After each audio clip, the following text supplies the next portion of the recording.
All right, all right. Hello, hello. Welcome everyone to a very special happy hour show.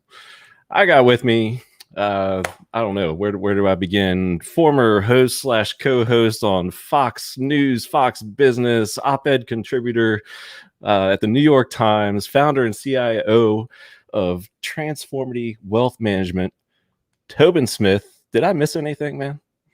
Hey, man, here's another thing people don't know. Cabana boy, I know Cabana. I know what you are now. I founded InvestorPlace.com. Yep.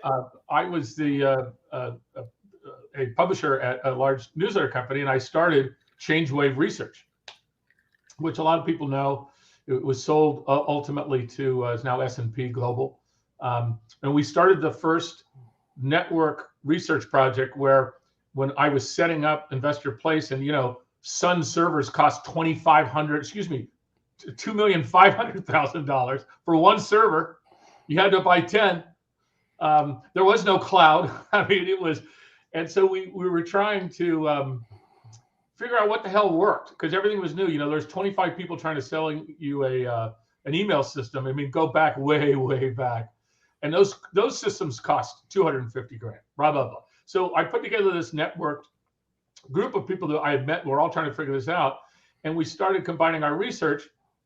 And pretty soon we were able to find, stocks better than just reading out a Wall Street Journal, number one, and earlier, more important. And then secondarily, we founded the whole investment concept on S curves. I did not get an A+ in physics. However, I did remember the whole thing about an S curve, right? And the S curve is an exponential rise in something that is related to the adoption curve of something new.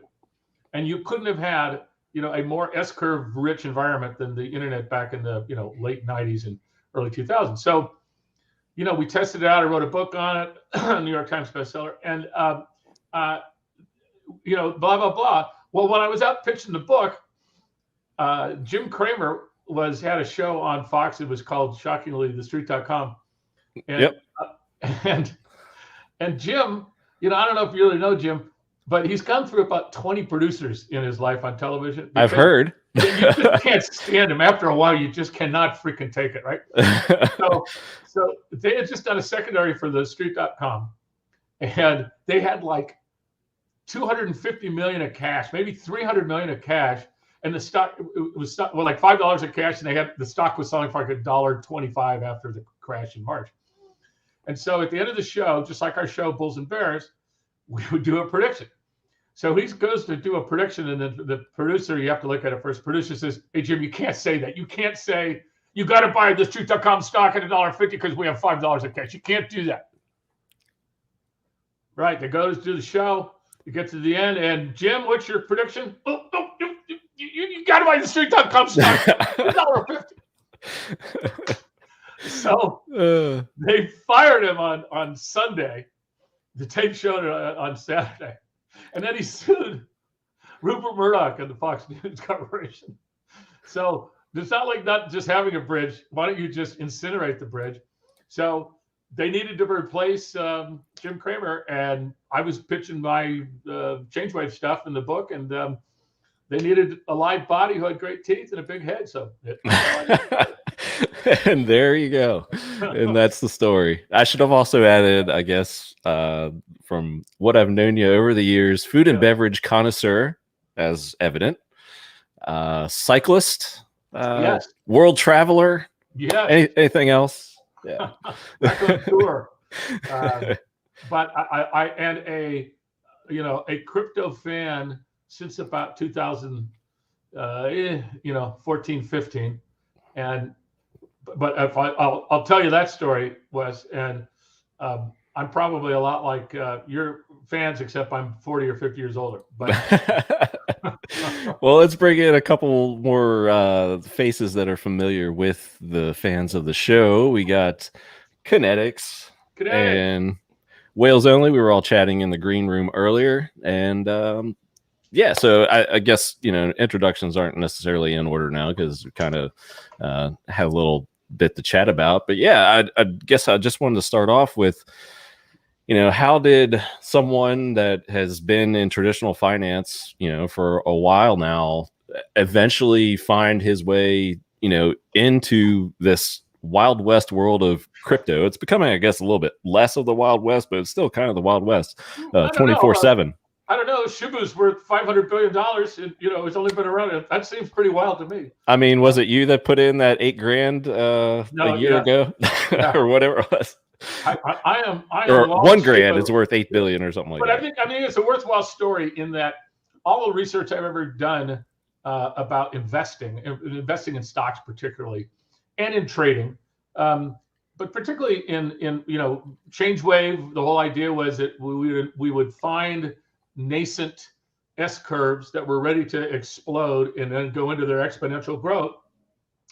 And we knew two things about S curves. One is that when they start to go, they go, but when they start to peak, they've reached saturation.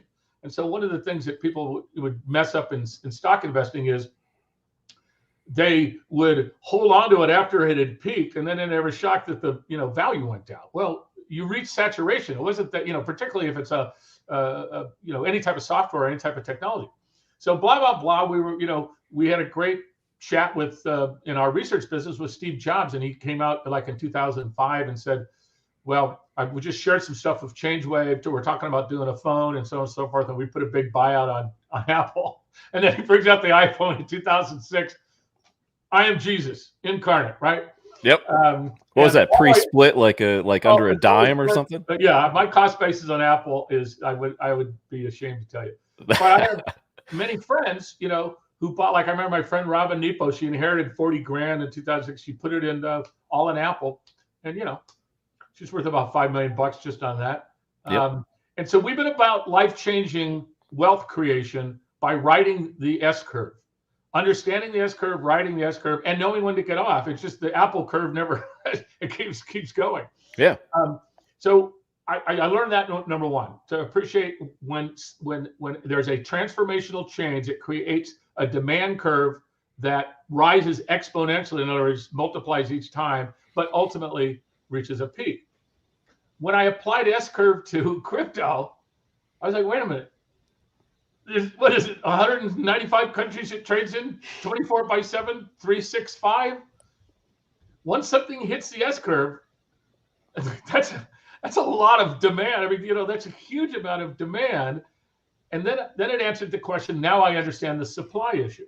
Obviously, the Bitcoin, deal was we're only going to have 22 million. 21 million. Yep.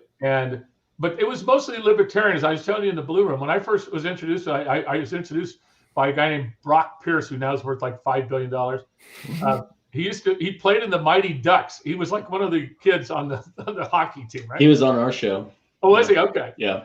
And he just got it, but he was a libertarian, and that libertarian mindset was screw the government, screw the peeping eyes, none of your business what I do. I'm a freaking libertarian, and so he just bought the libertarian deal. I don't think he thought he was going to be worth $5 billion in 10 years. Right. Mm-hmm. But it culturally and ideologically met him. I have a friend I was talking to today, Eddie Carter, same thing. So the early ones, that's the second part of my lessons. I didn't realize that how important getting those, early adopter believers into, because that set the base. We've talked about how, in essence, you can just do a chart and figure out whether you want to buy it or sell it, right? But I didn't realize the true believers. And Brock Pierce, God bless him, has introduced me to a number of true believers, including Peter Thiel and, other folks, because Thiel needs another $1 billion. Because, one or two more. Yeah. He could use a couple more Bs just to stay within Elon Musk area, right? Yeah. All right. So now now the concept started growing on me. And then the second issue was obviously that it trades 24/7. But the third thing was that, I'm an Ethereum person. You guys, I'm sure, have owned some Ethereum or at least owned some Ethereum. I'm a current. Okay. And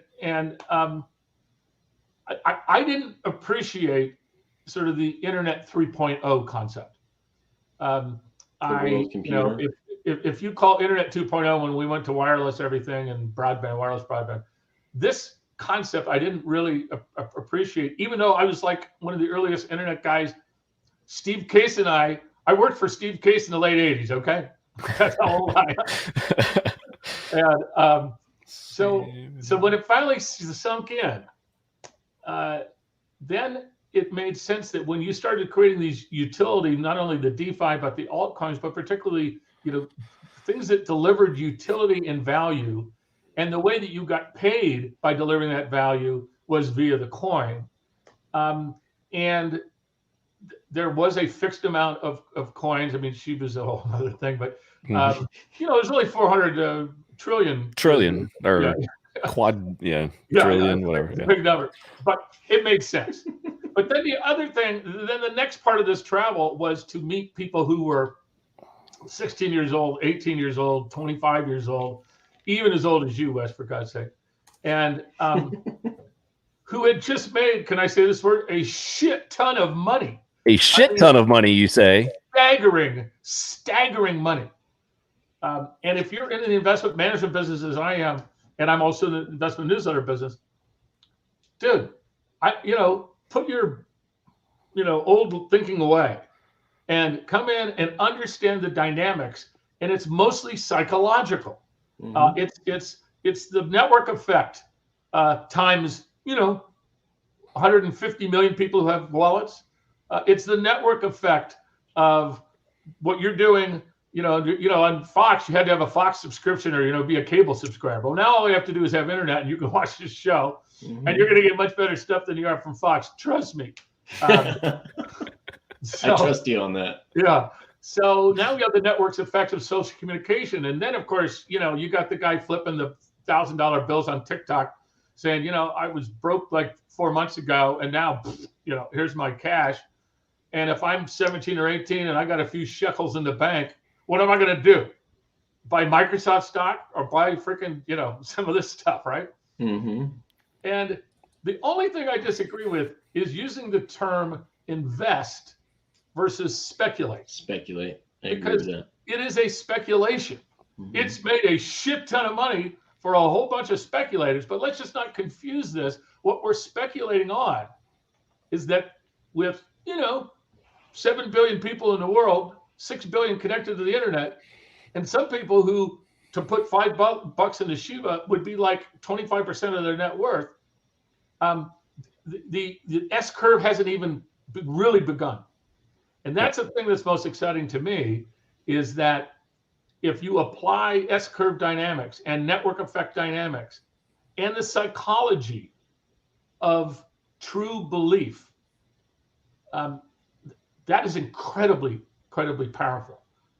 We saw in the election of 2015, 2016, the man will not be named, created a belief factor, a cult belief factor that was never been seen in American politics since a long time ago. And that was really the same thing. You had true believers, people on the outside got attracted. And then, of course, we have the attention economy, right? I mean, I think people miss the whole idea that, dude, every day there's some schmuck like me talking about this in 180 different countries and 180 different languages.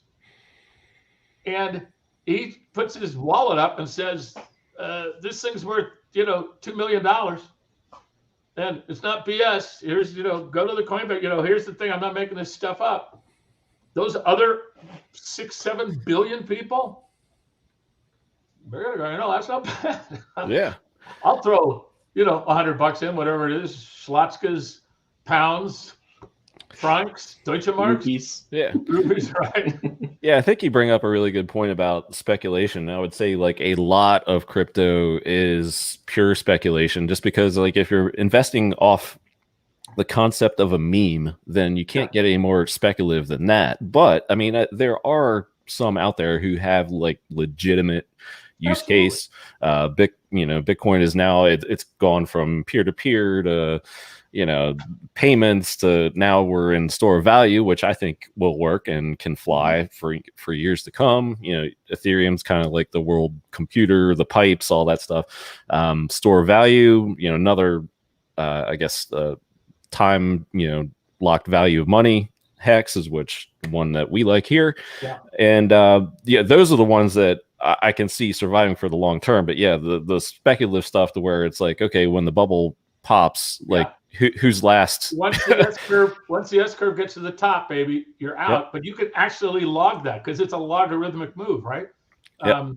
And you will see the trading volume also peak about at that same time. And you've seen this with the the Bitcoin crashes and so on and so forth. I mean, they follow such a Fibonacci curve. Fibonacci just simply meaning that there's inherent fear and greed in all human beings, and at some point we can measure that. So it makes a big difference. But I would ask you this, and then you tell me, because I'm an ex-TV host, so I talk all day long. Mm-hmm. The value in Bitcoin as a payment system, still is, if you bought my newsletter for $495 of Bitcoin 3 months ago, unless I cashed at that moment, it would have been down to whatever, the 30 or 40% down. I can't really hedge that in an effective way. You can at big numbers, you can use futures and stuff, but I see. I mean, the argument for Bitcoin still to me is it's always going to be supply and demand. And if you become a true believer that this is essentially digital gold with a fixed finite amount, then it's still supply and demand going to 7 billion people. And if I can buy something with it, that's awesome. I mean, obviously, the dude who threw down the $13 million for the NFT of the freaking pigs and paid, that was Brock Pierce or somebody. I mean, that was like, I don't know what to do with this money. Yep. So I'd be interested in, and I want to hear more about HEX too. I'm really trying to figure out on Bitcoin. I owned Bitcoin just because I bought some years ago. I lost the wallet number. Oh boy.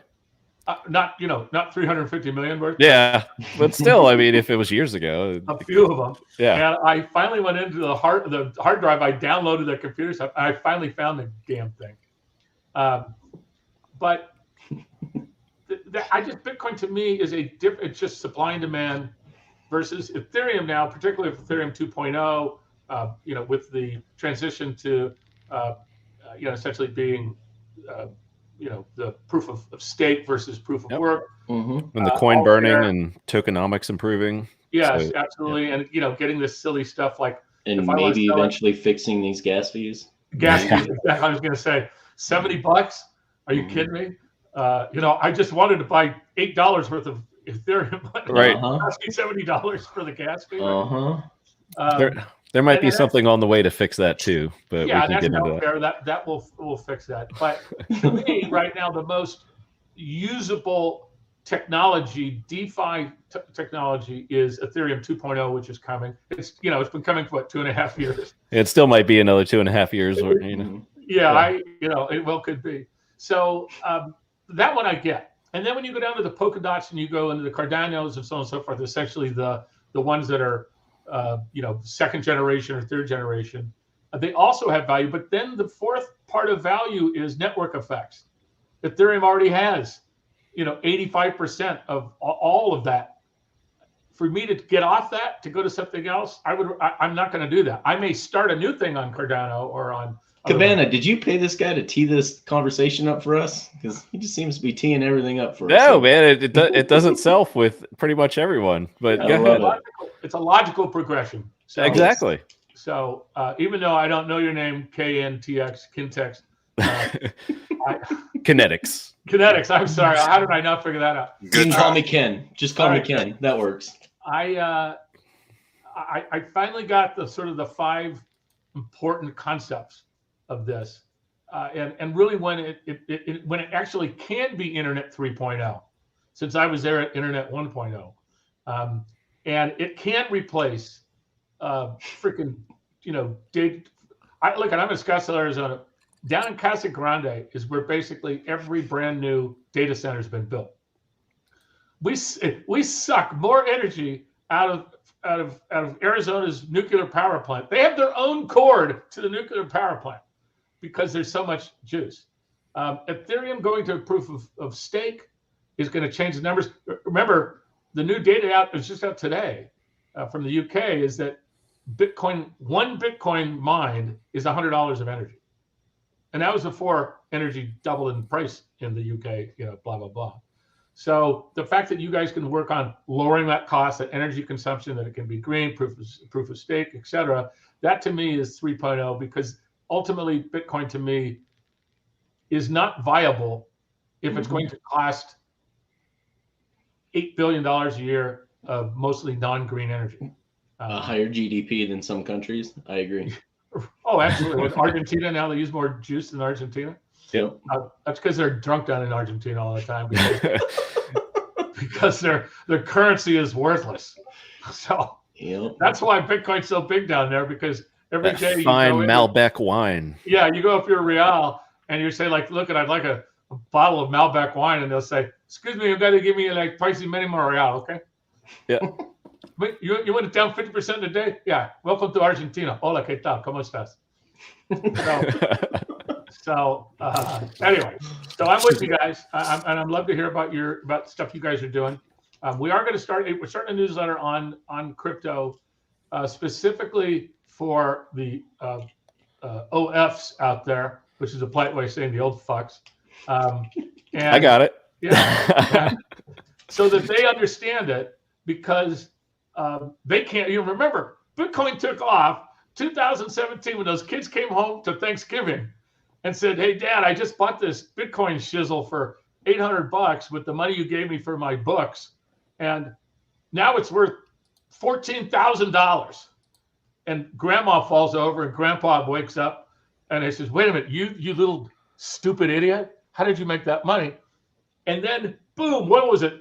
13 million wallets or accounts were opened, and we went from 3,000 to 20,000, or 500 to 20,000. Mm-hmm. And then at some point in time in January, all those people, the bag holders, I believe would be the term, who bought it at the top of the S curve, and then it went down 10 grand. I want to be at that Thanksgiving the next year. Yeah. That'd be the entertaining one. That would be the you have learned an expensive but important lesson, Obi-Wan. That's right. For sure. So anyway. Yeah, I was gonna say, regarding Bitcoin, I think the store of value narrative does work. I don't think that. I mean, I did a Bitcoin transaction today. I think it took like an hour and a half. It was ridiculous. Yeah. Not to say that all of them do, but it's not reliable in that sense to me. The store value, fixed supply, I can see that working. That's why I'd like a few that I can see the path of these cryptos as investments and sticking around for a while. HEX is one, Ethereum is another. I'm sure we all have our favorites in chat, but again, a lot of our audience is a HEX related audience because of many reasons, and I think KNTX touched on it. You mentioned them kind of casually and not knowing, but yeah, we can get into all this. Absolutely. I can. I've been a fan of a few of the new coins that have value and value, but they also have the ability to burn. They have a store of these tokens, and if supply is more than demand, then and NDAU is the one that I've been involved in, and I've been involved in that from the beginning. NDAU. Everybody says in the crypto business, dude, look I took all the bad shit in Bitcoin and got rid of it. Now all my shit's good. Well, that was great for the third or fourth white paper, but on the 500th white paper, there was just a copy of the number 4. Mm-hmm. No, this thing is iterating. I don't know, monthly, daily.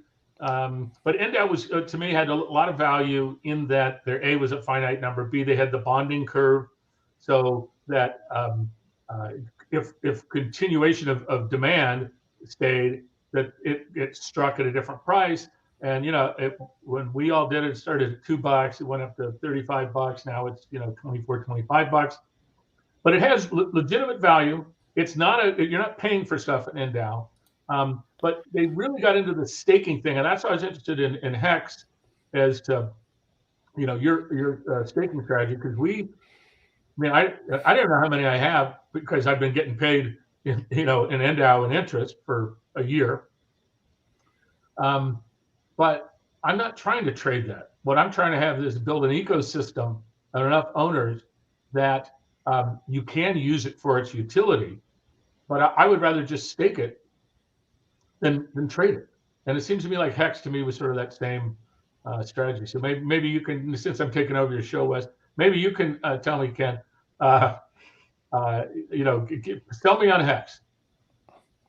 Go, KNTX. So one thing that I love about this is something along the lines that you said, that you're not trying to use this as a utility. You're not trying to spend it, not trying to use it. It is a store of value and it pays a yield. Well, that's what I love about HEX. If that's what you love about NDAU, that's what I love about HEX. It doesn't hurt that HEX has gone up over 10,000x without staking. If you include staking, you're depending on how far out you were staked, it could be as high as 20,000x return on it. So is that good? I'm not sure. I think it's good. I think it's good. Yeah, that's somebody check math. It's all right. Yeah. I mean, is that okay with Whale? I mean, Whale, he probably throws that money away every day, right? Yeah, it's kind of okay. It's what we do on a Sunday. Yeah, that's right. So when did HEX start? I looked at the white paper, et cetera. But when did it really get going? December 2nd of 2019 for us here in the States. Yep. And before that, it was not available in the States because of registration. No, that was the launch. Yep. Oh, was it? Okay. Yeah, if you were anywhere east of the Greenwich Means time zone there, then you were in the next day. It was December 3rd technically, but for the rest of the world, it was December 2nd here on the Western Hemisphere. Was it an airdrop that got it started, or did they fund it with cash So money? they used what they called the adoption amplifier, which was an auction system that you could trade your Ethereum for it, and based upon how many participants, you got a percentage of the fixed supply that was offered every day. Damn, I wish you would have called me, Wes. Similar to the EOS launch. Yeah. Yes. If you were familiar with that, there was pretty much the same system to where the window or the day closed after every 24 hours. I think it was 350 days. Mm-hmm. And, there was a bucket of, after the first day, I think it was like 1 billion. Then there was 500 million each day. And whatever percentage of that bucket in ETH that you put in, you got out that day. So it turned out that I guess within the first 50 days or so, that was the optimal time to get in once everybody started to realize, hey, this is, this could be something pretty big. And then more ETH came in, which diluted the payout, I guess, in HEX for each day. So that was pretty much the beginnings of it. Yeah. But I love it. So it's not called a soft launch. It's called I called it an auction, unless someone has a better word for it. That's what I called it, was an auction. And it was just it was a participatory auction. It's more like a launch phase, I guess, is the word. Yeah, I agree. For. It was a mass inflation event over 350 days to get the initial coin supply going before the 3.69% inflation rate kicked in. And is it so the ultimate utility of HEX, how do you describe that? As a store of value that is a capital appreciating asset that provides yield through the means of inflation. I withhold the term interest on purpose for SEC purposes. We are not handing over our coins to a third party and hoping they pay us interest. So it is. I like to refer to that as inflation. As stakers, we are rewarded the inflation. And because I can now, if I want to sell HEX, I can do it on Coinbase, or do I have to go to the offshore ones? Even better, you can do it trustlessly through an automatic market maker called Uniswap. So I don't have to ask for Coinbase's permission whether I can trade it or not. I can just trade it. And fortunately, thanks to Uniswap version 2, there's a routing pair order. So if I don't even want to go into USDC, which is its major liquidity pairing, I can go into any other ERC20 or Ethereum or wrapped Ethereum itself through the routing pairs within the automatic market maker. Wow. And what for my $10,000 I'm going to put into HEX after this call? What am I earning in staking? It depends on, so it's a dynamic system based upon the amount of the supply that is staked at any given time. For every year that you stake it longer, you get an extra 20% bonus in your return. So you're looking at about a 12 to 14% APY on a 1 year stake. You're looking at the average stake right now is about 6 years, and you're looking at about 40%, 38 to 40% APY on that. And then anything 10 to 15 years, you're looking at about a 60% APY. Okay, well, some of us don't have, can't count on another 15 or 20 years. So, so that's right. You look like you got 5 years, 6 years. So I think you could easily get it yourself a 30, 40% APY on that. I love it. Well, the thing about NDAU too, in the same way, was that the weird part is you keep getting paid in NDAU and the freaking thing keeps going up in value. So how do you figure out your API? I figured out that's before the capital appreciation. Right. That's just exactly right. Yeah. The inflation that you're getting paid. It's a beautiful problem to have, right? Yes, it is. Yeah, it's a first world problem. And how is HEX marketed other than by you wearing these really cool shirts and stuff? Well, right now it's a lot of word of mouth and the community members reaching out to other no coiners and people outside of the crypto sphere. Friends, no coiners. I love that phrase. Yeah. There's actually a tour going on with some successful European hexagons. They're touring the United States, doing workshops in pretty much every major city from September through March. And they're getting the word out, and I think pretty much every event they hold standing room only, as far as I've seen so far. NDAU should do that too, because again, they're somewhat similar in some ways, but there's no question that, again, if you go to the network effect valuation or value created by network effects, the more people that own it, the more value accrues. You got to get out and market this. I mean, this is an important part of creating something from scratch. Yeah, and there's, I would say, with we don't like to produce expectations in this community, but I would think, or be safe to say, that I have confidence that word will spread quite well into 2022. I'm just writing a note. A lot of stuff in the works. There's a lot of stuff on the back end that we don't talk a whole lot about because we don't like the expectation of the work of others in this community. So yeah, I mean, KNTX, you might be able to, you have a good pulse on, I guess, what you can at least touch on. Yeah. So I know for a fact, and two of them are on the stream with you right now, there's some business partners that are working on modeling what has already worked for the Grayscale Bitcoin Trust, publicly traded trust. I can tell you that we are well on the way to making that a reality. We're probably, realistically, from launch, we're about a month out from that happening. So we have a channel of distribution through independent financial advisors, so they can, and a lot of them actually have buying rights and say over what they're invested in the customers' portfolios. At first, it would be private until it went public, until we hit thresholds. And in the meantime, I think we're going to hit those thresholds really, really quickly. Well, as you know, I mean, the Grayscale thing was so bizarre for so long. I mean, Litecoin was the one that just, wait a minute, it's selling at a 900% premium to its actual value. Gosh, yeah, that was the favorite short of mine of all. I mean, that was the Stevie Wonder short. Even he could fuck that up. Even he could see how messed up it was. I mean, the founder showed you when to do it. Exactly. Yeah. The founder actually said, just FYI, I don't know how this happened, but oops. This is when the founder says, I'm going to sell mine so it's more distributed. That's a topping signal, guys. The weirdest part was shorting it, because the borrow cost, if you understand the concept of shorting, the borrow cost was insane.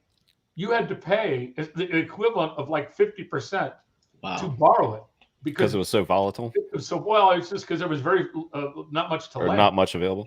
Yeah, but we still shorted it, and it was, for me, it was just a point of fact that this is a new industry, and you need to go through some bumps and bruises, and because it's not a security. it is a thing. You know, it is not a security. But when you put it in a trust, then it becomes a security. Then it is a security. Yeah, it is a security. But we figure there's no better way for people, especially no coiners, to get those crypto gains without actually having to hold the keys themselves, is being able to put it in something that their 401ks and their IRAs can invest in. Well, you know, that's going to be interesting because, as you know, depending on your brokerage account, if you hold it at Trade America, TD Ameritrade, or Schwab, or whatever, there's a new company, well, it's BKTT, Book It, that was spun out of ICE, the guys who run the futures account, and they provide the layer so that I can buy you know, a variety of cryptos with my debit card, with my credit card, so on and so forth, and that's going to go to everybody in the brokerage community that is smaller than Schwab, that can own their own clearing and so on and so forth. But it's interesting though that you were saying is that if I when I stake it, am I staking it in my own wallet? Am I staking it at Binance? Where am I staking it? Well, if it's through our publicly traded trust, there's going to be a custodian that operates and does the actual staking itself. And there's no advantage to doing shorter than 15-year stakes from our calculation, because that's a lot the farthest out you can go. So we'll max out that stake length. Right. You're talking like the HEX scale. Yes, the HEX scale. Let's call it that for now. Whatever. Placeholder for whatever we actually do call it. Yeah. So, which probably won't be HEX scale, just to throw that out there. But that is a good placeholder as far as the name's concerned. The difference between what Grayscale does and what we're going to be doing is because the unique nature and properties of HEX, we believe that we can always run at a premium and never have that discount between the actual underlying asset and the shares within the trust. Well, I mean, if they actually had a market maker that could do that right there, and if you could arbitrage, I mean, you just take the arbitrage out. That's obviously what what's his name, Friedman, what is he worth now? $32 billion. I mean, I'm an investor in a company that has a artificial intelligence base that does nothing but trade the arb between Indonesia, and Australia, and this guy and this guy, and it's running 24 hours a day, and we're not the only one. If you came from Wall Street, I mean, that's what happened with a lot of these guys, Tom Friedman, some of the other guys. They were like, dude, I'm scraping for pennies to arb these stocks or the options, and now I could make freaking 20% a trade. Yeah. I would make 20% in 3 months. Oh, I know. Arbing, Tesla or whatever. But so that's the other trading gets boring when you move from when you go back to stocks and bonds and equities from crypto. It gets boring. I've seen a lot of people like this. come over from the traditional. Yes, that's exactly right. I'm not getting the thrill out of this. Yeah, that's exactly right. So I have a quick question. Sure. So I was reading through the white paper and through the some of the content on NDAU, and I had some questions for you on. Well, if I can answer them, I will. Okay, so the first one I didn't see anything clear on. Is it just a contract similar to HEX that is paying out the inflation, or is there an entity that is holding that and paying on the bonding curve? Yeah, the actual foundation. Okay, so it's a foundation. X amount of NDAU, and you're paid out of the foundation's DAO. So that could be construed by Gensler's new rules as an actual security then. Yeah, there's like 2 or 3 levels between why that isn't, but I'll get an answer for you because I'm not a world class expert on it. Okay. The idea of having, so when they sell it for cash money in strips, and they have a distributor called InvestView, and they sell them through 30,000 different folks around the world. So when you buy a package from them, they also wrap a Lloyd's of London contract around that package. So they actually, when they package, if I buy a 5,000 or I think it's $1,000 minimums, if I buy a $1,000 unit of NDAU and I buy it through InvestView, then I'm also buying a guarantee from Lloyd's of London that if you hold it 5 years, you get 50% of your original capital back. If you hold it 10 years, you get 100% back. And that cleared all the security stuff too, because again, it's a insurance product wrapped around a token that has this ability to do that. So is my APY greater at 10 years than it is on a 1 year basis? Oh, if you 5 years, you're getting, I believe it's 15 or 17%. But you compound it because they're doing it daily. I'm sure you're doing it daily as well. Well, that's my question. So if I am obligating my NDAU for 1 year at a time, and I re-compound my 1 year plus my principal, my 1 year inflate, or in this case, I think it is interest plus my principal, am I going to outperform the person that staked theirs for 10 years in NDAU? On a one-to-one basis, no. The reason why somebody would have more NDAU after 2 years than 1 year is just simply because of the daily compounding. But remember, no, I get that. Yeah, but you're getting paid on the compounding. So just for ease of sake, if I start with $1,000 and I generate $100 of additional stake income, now I have $1,100. In year 2, I'm going to get the same stake rate, but it's a stake rate on $1,100. So the compounded, the effective compounding is, if you were getting 12%, I think it would be 15% in the in NDAU. On a compounding basis, it's like 17.5%. And the longer you hold it, the larger your corpus is going to be, if in fact NDAU keeps its value or appreciates. That's the other part of the equation, obviously. Of course, yeah. So does is a foundational team member the one that calculates these on a daily basis, or how is that calculated? That's all. That's what algorithms are made to do.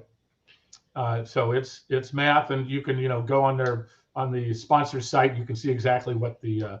So coming from a traditional finance background, it makes a lot of sense that being an early adopter, well, that's the case with anything, even crypto, but that's what the SEC likes. And I've just learned this from helping put together this publicly traded trust. The SEC likes to see early investors being outsized rewarded versus the later investors.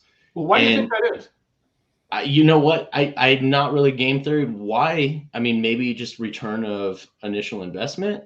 I have no idea, actually. Well, it's been explained to me, and I think this makes sense. Again, it's about just investor psychology 101.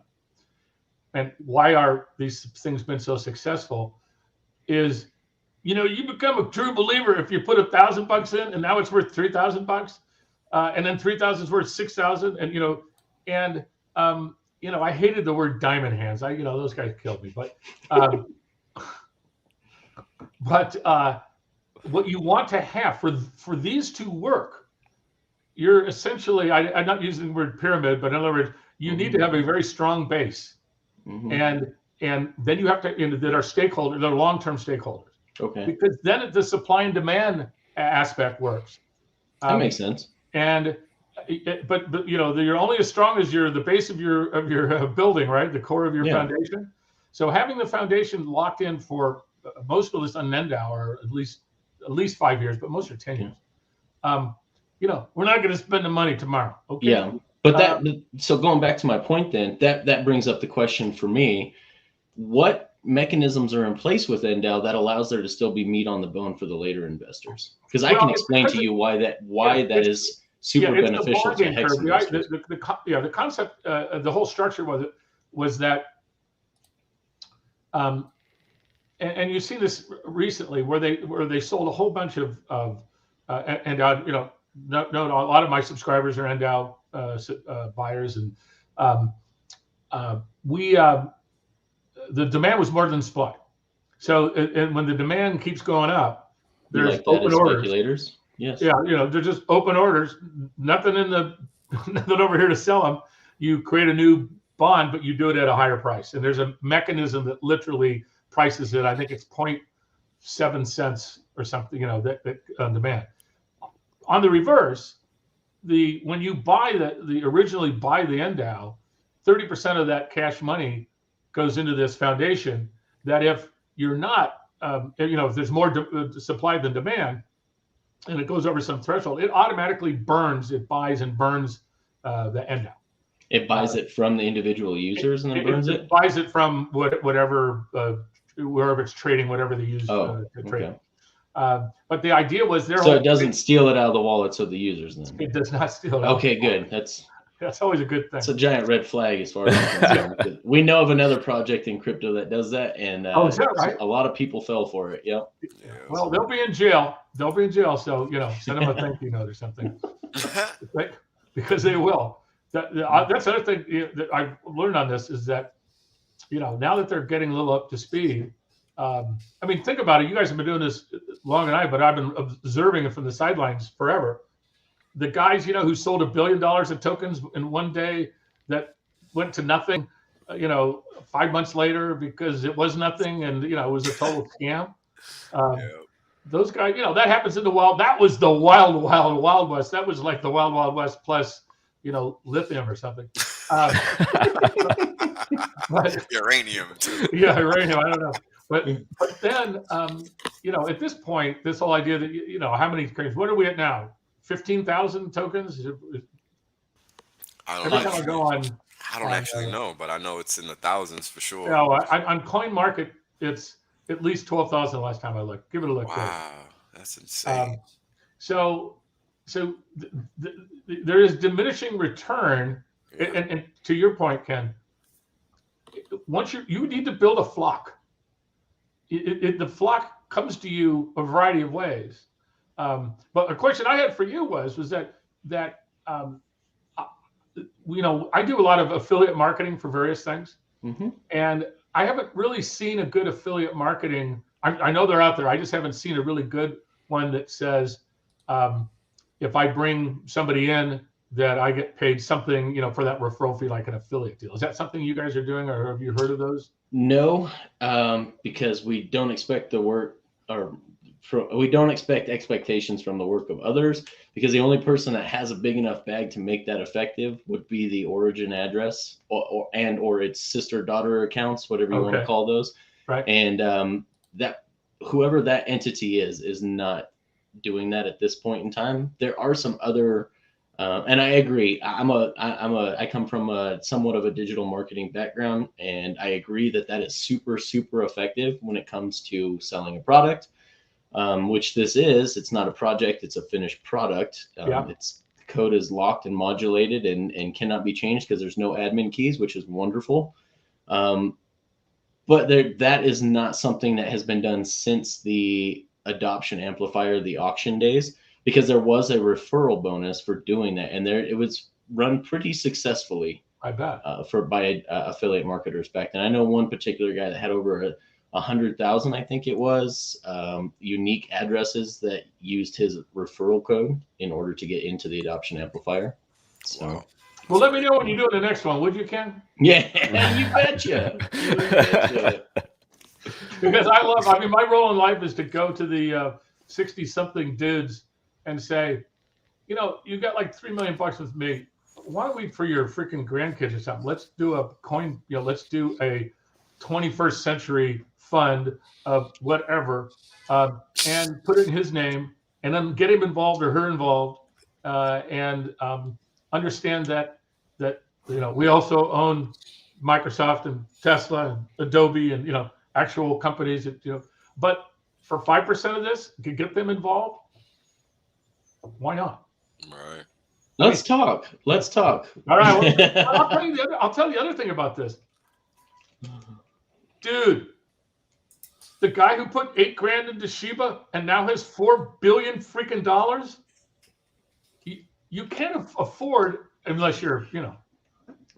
Sounds like a topping signal to me. Yeah, well, I don't disagree with that. But again, his basis was 000. I can't even say that many zeros, right? Yeah. 0, 0, 0, 0, 0. Yeah, it was 10 zeros. Yeah. Which I know is your net worth, but for me that's a little far reach.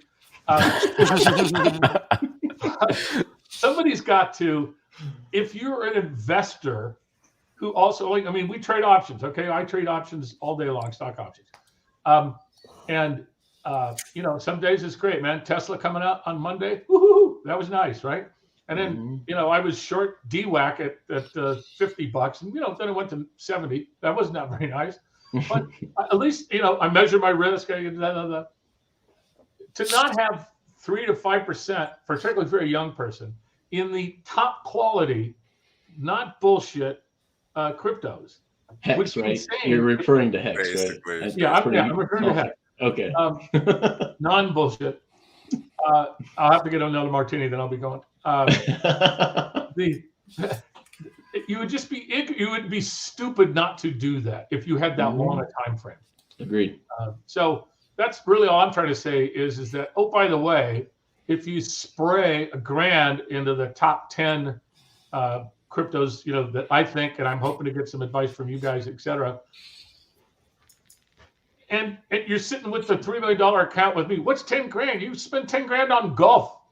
You spend 10 grand on freaking wine and booze. I mean, not as much as Wes, but not as me. But I mean, So just put 10 grand. Let's put $1,000 into 10 of these things.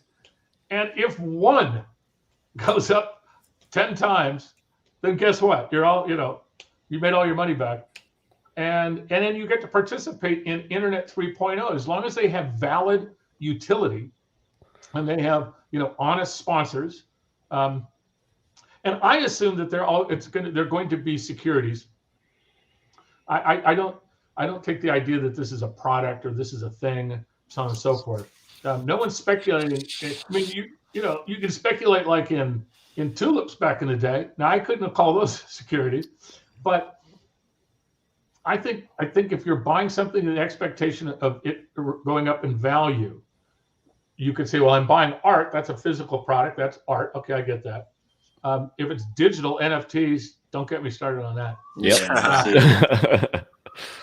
I mean, talk about too much money in the checking account. I saw that CryptoPunks 9998 just sold for $532 million. Oh, wait. I heard that went right back to that transaction led right back to the wallet that sold it. So it was like the wash.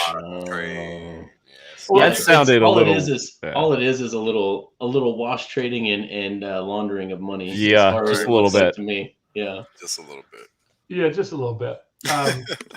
Particularly, the Chinese guys. Many times I've been to China, and that was the other thing. First time I ever saw Bitcoin mining was in China, in Guangdong, up there, and these guys were freaking driving Lambos and the whole bling, the whole thing, and so I would say through my interpreter. So, are you guys paying any taxes on this? And they would just fall over laughing. I mean, how do you think they don't know you? You're sucking down a city's worth of electricity like every day. And they go like, hey, man, So I think it's funny that the founder of HEX, Richard Hart, always asks, or every now and then, he's like, have you ever met a Bitcoin miner? I haven't. Have you ever seen a Bitcoin miner? I haven't. Yeah. We found the guy that actually has met the Bitcoin miner. Bitcoin miners, yeah. But you had to go to China to do it. So. I know. Yeah. I'm gonna do a. We represent a company in our consulting business that has a pretty cool trading platform for coming out. Again, I'm talking about this AI trading of arbitrage all over the world, and to open up accounts. What I'm telling that we should do is we should do a drawing for 1,000 Bitcoin miners, because they also own a company that fixes Bitcoin miners. That's how originally I was in China. That it's funny when you take the clock speed up of a freaking AMD chip 100 times. Those things melt down pretty quick. It breaks, yeah, it sure does. Yeah, and the Chinese are like, oh, I don't know how to fix it. So Well, you don't do that in the first place. That's how you fix it. Yeah. There's better consensus methods now, so you don't even need to waste your time with excess heat and energy. Oh my gosh! And so you guys are proof of stake. Is I going back to that? I missed some part. Correct. Yeah, hybrid for now. So hybrid means you can either do both. Well, so the actual inflation model of HEX is based on a proof of work. So staking it pays you more, but since it's on the Ethereum blockchain right now, as of now, it's still proof of work. That's going to change when Pulse is released, and all the networking that has been done on Ethereum is moved over and copied to the Pulse chain. That's the beauty of Pulse coming, is that you talk about how they've got the network effect on Ethereum. Well, what if we made it really simple and really easy for you guys to just move over to a faster, cheaper way to transact and actually run your protocol on another chain, and everything exists as it did on the previous one. So with the entire system state. The entire system state, right? And so Altair is not Pulse, the Ethereum Altair protocol. Negative. No, Definitely not. So when does Pulse kick in? I wish I could say tomorrow. I wish I could say tomorrow. It's being worked on as we speak. That is the $64,000 question. Hold on. Do you guys know that the staking for validators is live? That's nice. Site. Yeah, it's live. Well, one step closer. That's nice. One step closer, correct. The ongoing joke in our community is 4 more weeks. So 4 more weeks. Oh. Yep. Yeah. Software realistically, if we were all to guess here, I would say February. Wales, what would you say? I would really guess the end of the year, man. But I don't honestly have a good guess on this one, to be honest with you, because I understand software is hard. So from my little birdies, in some of the things that I've been talking, people that I've been talking to, in some of the chats I've been reading, we're probably end of first quarter, beginning of second quarter next year. And that's not even 100%. So. Right. Remember, it's only 2 years late, so add another 3 months. Right. 4 months to it. Yeah. But as well as I know Wales, I think Wales is a little he's cautious. I think he may know something. No, I don't know anything. Being conservative. I wish I did. We all wish we did. Yeah, we're all trying to place the pieces together, and going from what we hear from a developer or a GitHub update every now and then. It's putting all that together. Kinetics just said his best guess is now end of Q1, so that's even after what I thought was a conservative guess on my part. So the most important thing is you want to get it right. And ideally, also, if this cycle is still going on, you want it, I would think, in this cycle. Well, we've seen, recently, $150, $250 million stolen out of, hacked out of various systems. Yep. And it's interesting now that it happens so often that nobody really, no one even bats an eyebrow at it anymore. Yep. Yeah. It's common. Right, and it's always because some browser wallet connection, somebody comes in and breaks through. So how do you guys? What's your story on security and how I'm not going to wake up in the morning and see my thing wiped out? Which, by the way, the other thing I do is if we do it for a client or an investor, I'm using your 5 and 10 year thing. I said, you're not looking at that. It's not going to be in your wallet. It's not going to be in your account. If you want to see it, I'll send you what the number is. But if you need to see it, this is not a stock. This is a 5-year, 10-year deal, and it's going to accrue on a daily basis and so on and so forth. And you're going to give it to your grandkid or to your third ex-wife anyway. So don't get jiggy with it. Don't look at it. Forget it exists. Look at it once a year for Christmas. So we have the advantage with HEX that the contract itself doesn't have any admin rights to your wallet, even if you give it permissions. The only permission you can get from the contract itself is to read the balance. And so with the front end that was developed by the same development team that launched HEX, go.hex.com, you can see, and if you go to the /stake tab, you can actually see your interest accrued on a daily basis as well, or your inflation accrued on a daily basis. I almost got you. Sorry. Yeah, almost. In tape television, we can get rid of that, but now you're screwed. I know, right? Hey, Cabana, can you clip that at 59.10? So all right. So Cardano and Solano, the Ethereum 3.0 guys, you have the ones that you can just turn off and don't have censorship resistance. Yeah. Okay. Is that the biggest slam against them? Absolutely. Yep. What is the point? The only reason you use an expensive database to transact financial energy over is because of censorship resistance.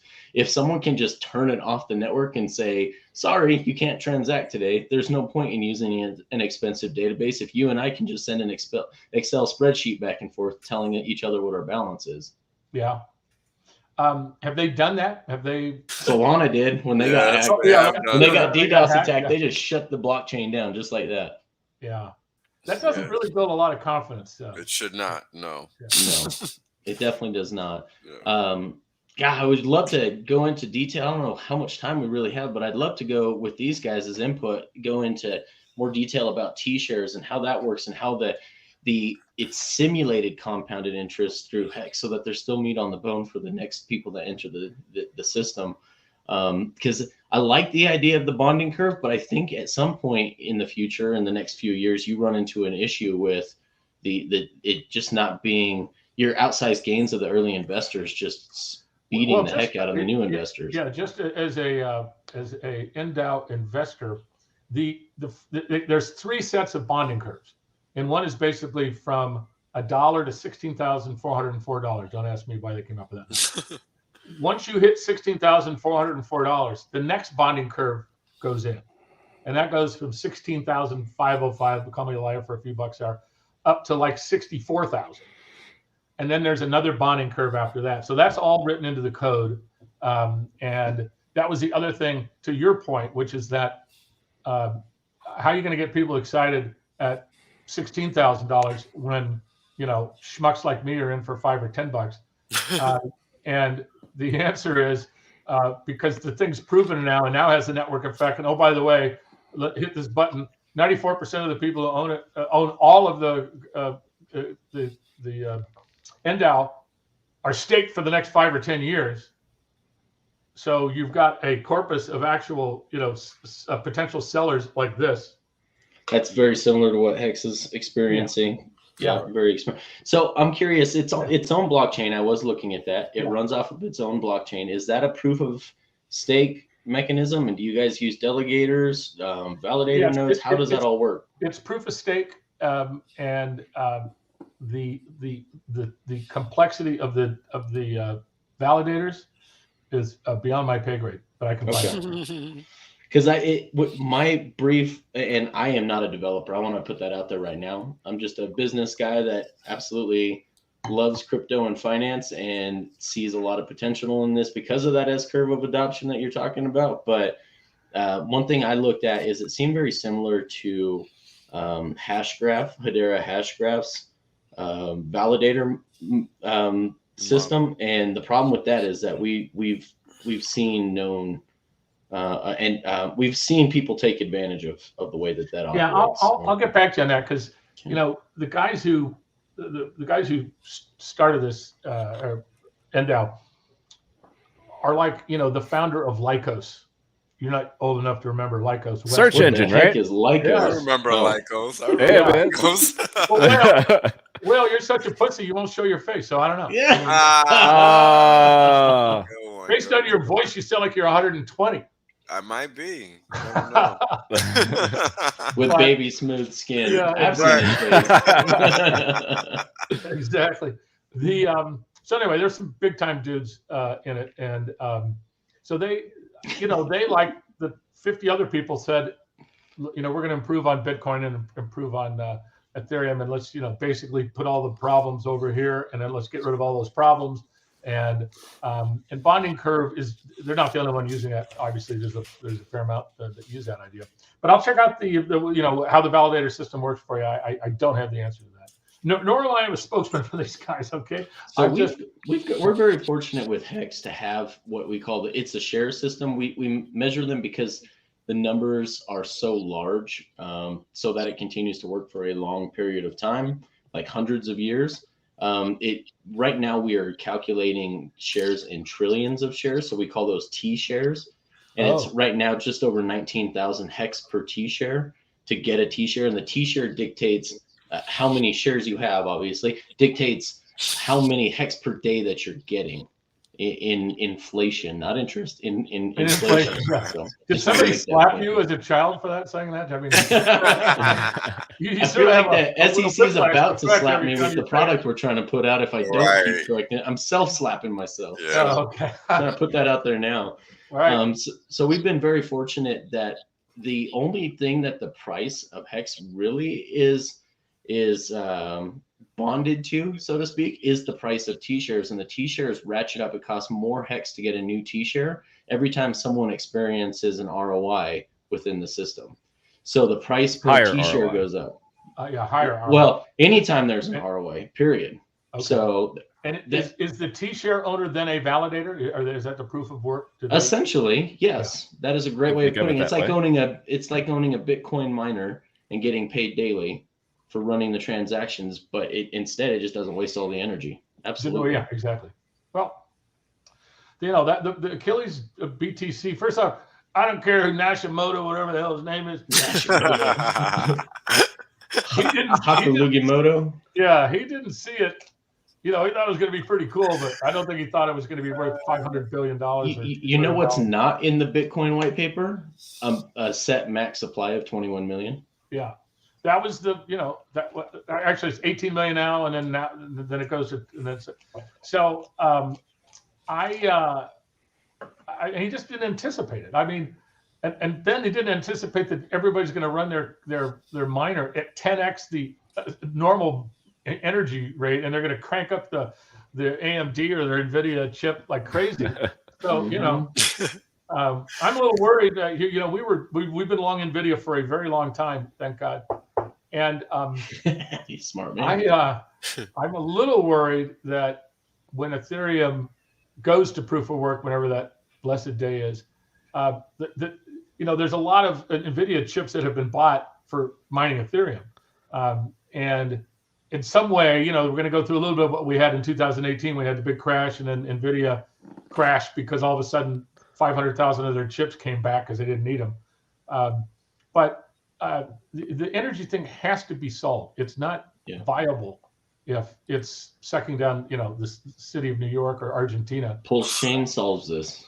Yeah, I love that. You don't lose your with this consensus method. You don't lose the censorship resistance, which is really important. And fractions of the amount of energy used for one Bitcoin miner to run just one validator. So really, it's going to be exponentially lesser energy used. So well, that's a huge part of it. So what is else going on, Wes? Are you flooded now? Are you calling from your tree house with all the rain back there? Yeah, I mean, I guess you keep tabs on DC weather, right? So I do. I lived in DC for 24 years. Yeah, it's actually worse down there and on the waterfront. So I know Annapolis was looking like a flood zone, right? Yeah, pretty much, and around DC, Arlington, right around there as well. Just because it's the center of the storm, I think went right over it, so it wasn't really bad for the coast. So yeah. Not too bad at all. Well, you know, the another thing about crypto I love is the fact that it is someplace else, and that, you know, that hooked by crook, hurricane, thunderstorm, you know, whatever, you don't have to worry about with the right crypto. So Cardano, you're not a big fan of. Polkadot. What's your Polkadot thing? Same thing. They don't have the censorship. Or I fear the same thing. So I know that Cabana here. Sorry to steal your name there, Wales. Oh, good. I know that in the past, Cabana here has said good things about Polkadot, or was a potential investor in the past, and maybe he still is. I don't know. We haven't discussed this in a long time, but the way I look at it is there's a lot of these guys that start a blockchain, make a bunch of money, and then they leave the project and go start another one. And that's what I see with this Gavin gentleman. This is like his third blockchain, right? Yep.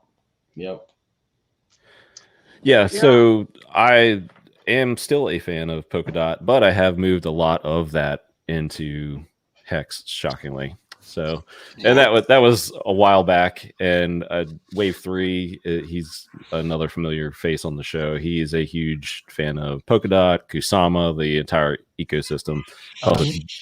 Calls it Dotsama. But I think, I think they're in a way just trying to lighten the load of Ethereum. So I would almost put HEX in that same, or excuse me, PulseChain in that same category, to where, but they're doing it in different ways. So, you have the whole parachain thing going on with Polkadot, where HEX and PulseChain. PulseChain's copying the entire. I mean, are you? A little bit. This is Coca-Cola. Right. And I'm the Wizard of Oz. Go ahead. Coca-Cola and maybe a little bit of rum, but it's actually not possible for me to drink Coca-Cola without rum, but that's me. Same. I suffer from the same affliction. But anyway, it's weird, right? Kind of ends up in a rum delivery vehicle. This is happy hour. Where the hell was I? So yeah, PulseChain is it's an entire system state copy. So all these. Cardano, I think, is just vaporware. Nothing has come of it. It's a joke. Yes. I just don't even. It's a way to enrich the founder who makes $40 million a month off of the delegating his proof of stake. What? And and he just bought a huge ranch up in Wyoming. Owns a Black Hawk helicopter he flies in and out there on. I thought that was Africa. He's going over there too. Game too. Then and the official term is. He is syndicating his validation. Syndicating is that what we call selling future value and a promise of work that never happens 5 years later? Is that what we call that? So I just got a note that somebody says, Tobin Smith, I'm drinking down on 2nd Street in Long Beach. Do you have any stories of the city? I have more stories than you have waking hours, sir. I don't know. I will say this. When Joe Namath, when I was at Long Beach State, or as we now call it, California State University at Long Beach, because that's nicer. Joe Namath was brought in 1976 to be the quarterback of the Rams for 1 year, basically for once. It was his last season, and he owed a bookie like $300,000. So they came in and they gave him a $400,000 contract. Jeez. And he came down to the peninsula of Long Beach, and don't tell this, sir. Joe will never talk to me again. He was my first interview on Fox News with Joe Namath, which is funny because he doesn't know shit about money or anything else. He likes Susie Colbert, I know that. Oh God, yeah. I think he knows about girls. Right. Well, he was drinking a lot that day too. He finally gave it up. When I interviewed him, he had been on the wagon for about 6 months, right after that Susie Colbert thing. Anyway, so Joe Namath goes into town. The house across the street from us, which was much nicer than the house that we had, but we had more fun. Joe Namath moves in, and this was Dennis Hara, Jack Reynolds, Hacksaw Reynolds, and freaking Dennis Hara. All right. So you got linemen, you got running backs, you got linebackers. I don't know if y'all played football, but linebackers have a particular strange behavior. They want to hit everything. Mm-hmm. So it doesn't matter what it is. So we would go to the parties at their house, and then Dennis Harris set up a sports bar. He did one of the first sports bar in the United States that's still there on 2nd Street. And we go over there, and have you ever been at a party where you're just looking to see the girl that just left Joe Namath to go to Jack Reynolds? You're not going for seconds. You're just waiting for thirdies or fourthies. Right. At best. The late 70s, okay? It was a different era. Far down the ladder, yeah. Oh, my gosh.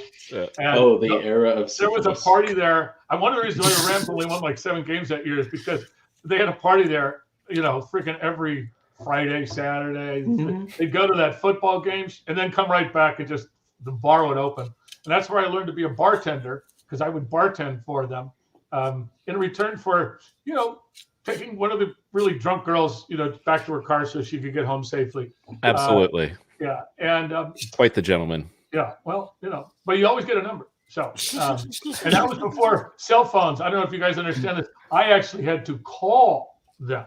Yeah, I'm old enough. All right. Well, I tell you, I On used a to talk corded on the phone on a with a corded really phone, long cord. right. yes. So So you can anyway, go into the other room With a dial, the rotary. Yeah. Yeah. Right. yeah, we also had a thing where we had we would ride our bikes around because you couldn't get pulled over for being drunk on a bike. I'm here to tell you, you can. Hey, I've done it. Actually, I did get pulled over, but I did wreck because Anyway, Yeah, long story. yeah. Go ahead. There was like 6 bars on a peninsula we called the Devil's Triangle or the Viagra Channel later.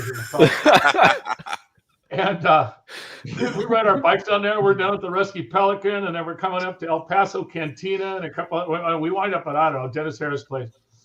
And oh my gosh! So we're trying to ride home, and I'm like, we're coming down, and and I get a ticket for riding my bike drunk. Wow. Sounds very California. Well, thank you for asking that question, though. Whoever asked that question. Children of the grave. Children of the grave. Yeah. So I have been taking some notes from chat as we've all been talking, and someone asked if if I read it right, are there penalties paid to the stakers in NDAU? No. If someone ends a stake early, or are they able to end a stake early, or are you just locked in? Penalty if they end early? Yeah, it depends. I mean, if the product that that the distributor sells is called InvestView, you can pull your money out and you'll get whatever the interest rate was, but because there's an insurance policy around it, you're locked in for at least 5 years. So there's no withdrawal. I guess you can get your money back, frankly, but it's the guarantee. You have to have it there 5 years to get the guarantee that you're going to get at least 50% of your money back. That's their structure. Oh, okay. And again, I've said this 400 times. If you're not staking crypto, then I think you're an idiot. It doesn't. I think that's fair. Yeah, if you want to trade, if you want to use this freaking AI system that's sitting on a freaking mainframe and do arbitrage and go against us with that, good luck to you. Or maybe if you don't sleep 24 hours, you're 20 hours, you're up 20 hours a day and you're trading in the, okay, you can make a living doing that, obviously. But if you're, if I don't care what crypto you did of the first class top generation units, you stake it. I mean, what's the reason not to? If you don't believe it enough to stake it, then you're essentially part of the problem. You're not part of the solution. I agree with that. Right, and it now on my Shiba, that thing's up so much, I might sell that son of a gun. All right, but I'm not going to sell it because it's the charts say don't sell it. Maybe me say selling it is the top, Ken. You know what I'm saying? But yeah. But well, I don't want to give financial advice. Yeah, I don't want to give. If it were me, I wouldn't be holding on to it. That's all I have to say. Yeah. So take your profits, sir. The other thing in your stuff, so in trading on the platform that I use, we actually can use sell stops. They're actually trailing sell stops on some of these platforms. And when some, I call this the Viagra chart. This is like DWAC, Trump's ridiculous thing. If Stormy Daniels, what? Yeah. Oh. Yeah, that's something else. Where do you go? If you own DWAC at $8.16 on last Monday, and it goes to $179, then you are an idiot to not sell, number one. And number two, you can use trailing stops. I will give you an example. Nikola Motors, whether you hate them or love them or whatever, they're down the street here at Casa Grande in Arizona. I got to know them way before I got to know the founder and so on and so forth. So with our newsletter world, which is like 2,500 people, we bought into the VTIQ as soon as that, which was the SPAC that owned Nikola. I didn't understand that there was going to be 25 million shares with market orders. Do you understand that? It was like this thing yesterday that went up 800%. If you put market orders into a closed system of trading, and I'm the market maker, and the only way I make money is I buy it at $10 and sell it at $10.20. But you just gave me 25 million market orders, which would happen on DWAC, then I, as a market maker, instead of going up 2 or 3 points, I'm going to take it up $1, and then I'm going to take it up another $1, and then I'm going to take it up as many bucks as those market orders don't get canceled. Why? Because that's in my financial interest. You're the schmuck who put the freaking market order in, right? Yep. Correct. So whenever you have anything like that goes, the Viagra chart, then you can imagine. So we literally, it opened up trading, and it went from we owned it from I'd say $8. It went to $36, and I told the guys, listen, for me, I'm going to sell half of it because I don't even know why that happened. There's no reason why that happened. At least you're honest about it. Yeah, it came down to $20.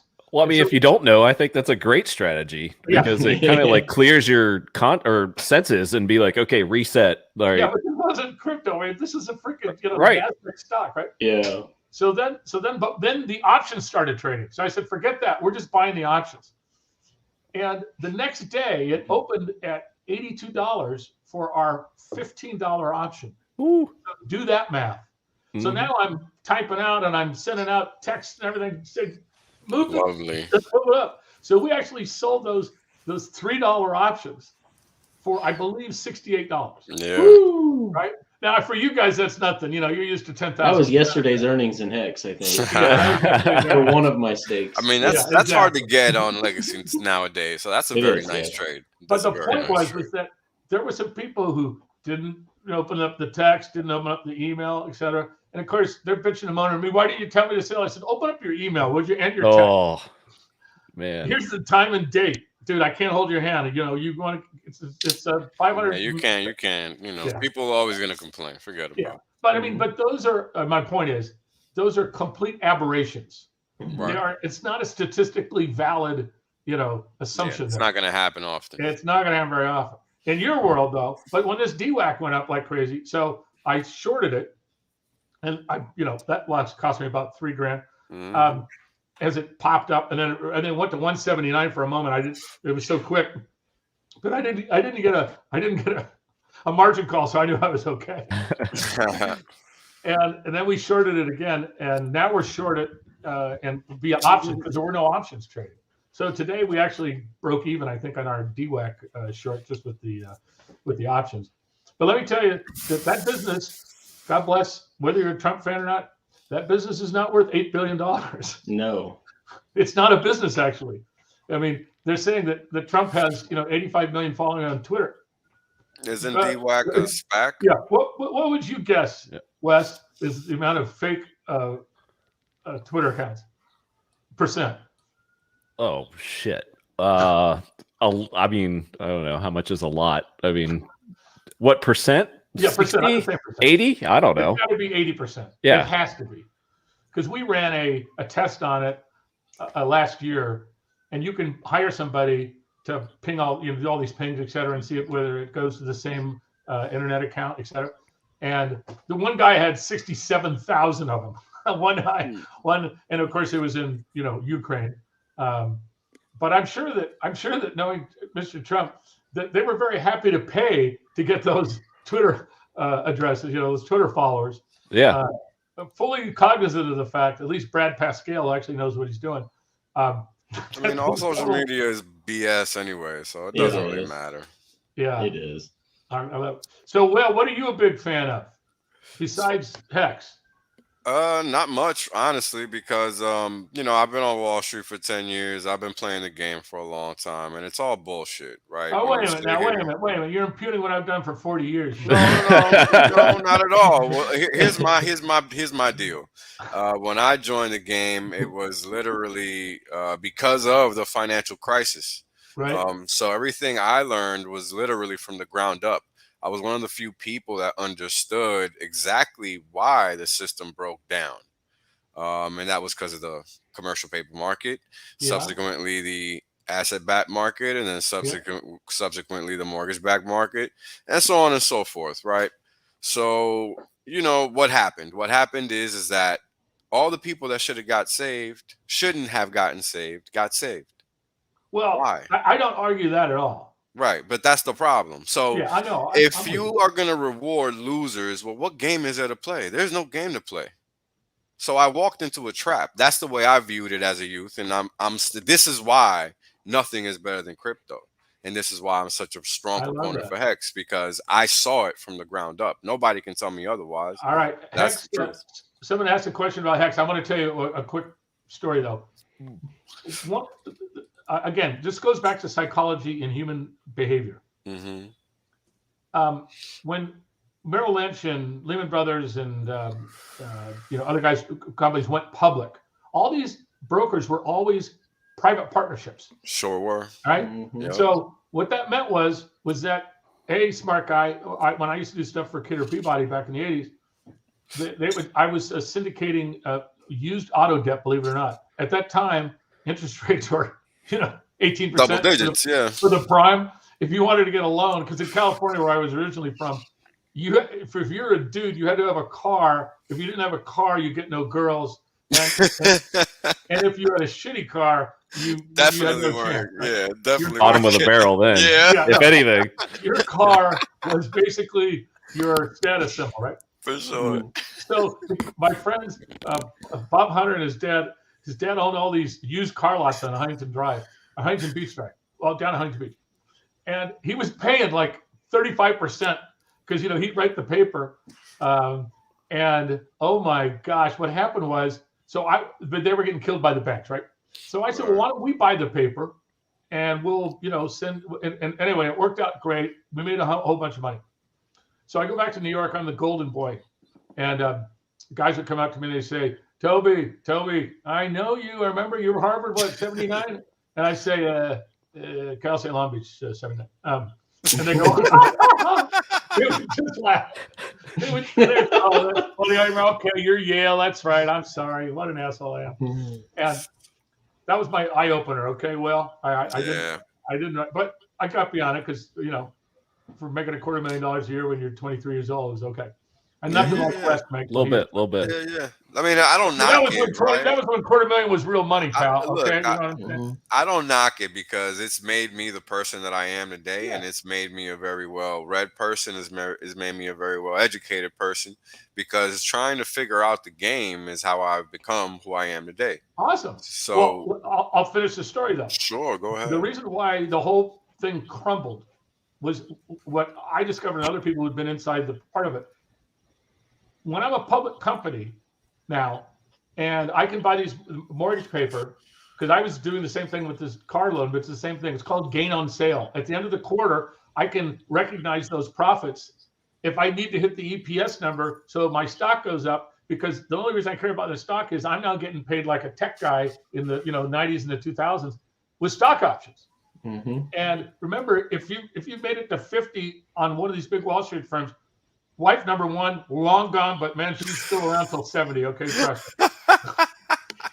Wife number two got the other half of the other half, plus she's around till you're 70, and you still got to send your kids to the private two kids in private school. From your third wife, your other two kids are in freaking Ivy League schools. That's $250,000 a year. Yeah. And you got to have the house in the Hamptons, otherwise no one will invite you to anything. So at that time, the Hamptons, man, I usually buy a house for $60,000 in the Hamptons. Wow. That's a house for $60,000 now. Literally, that was a while back. I'm telling you, that was not today. I know I look young, but I wear makeup. Okay. Like I said, I think you got 5 years in you. Don't mess with me, okay? So plus I have a thin face thinner thing. There you go. All right. So anyway, all of a sudden now you could juice your earnings every quarter by taking your portfolio of mortgage paper. Now at the same time, you sold some risk off to these crazy guys, AIG in London, that were creating derivatives. CDSs. Yeah, and all of a sudden, it was a perpetual profit machine. You couldn't fuck it up. Nope. And so Merrill Lynch was deep into this, and because David Konecki, who's now gone, but they were really the equivalent of the Andreas fault line.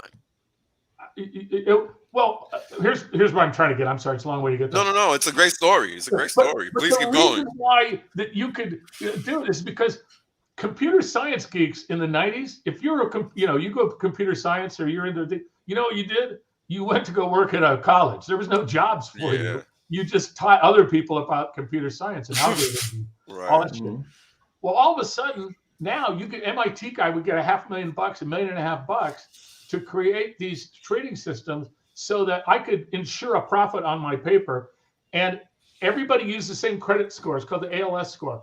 And in the history of the ALS score, we never had homes go down in value in the 10 major regions. Never happened before.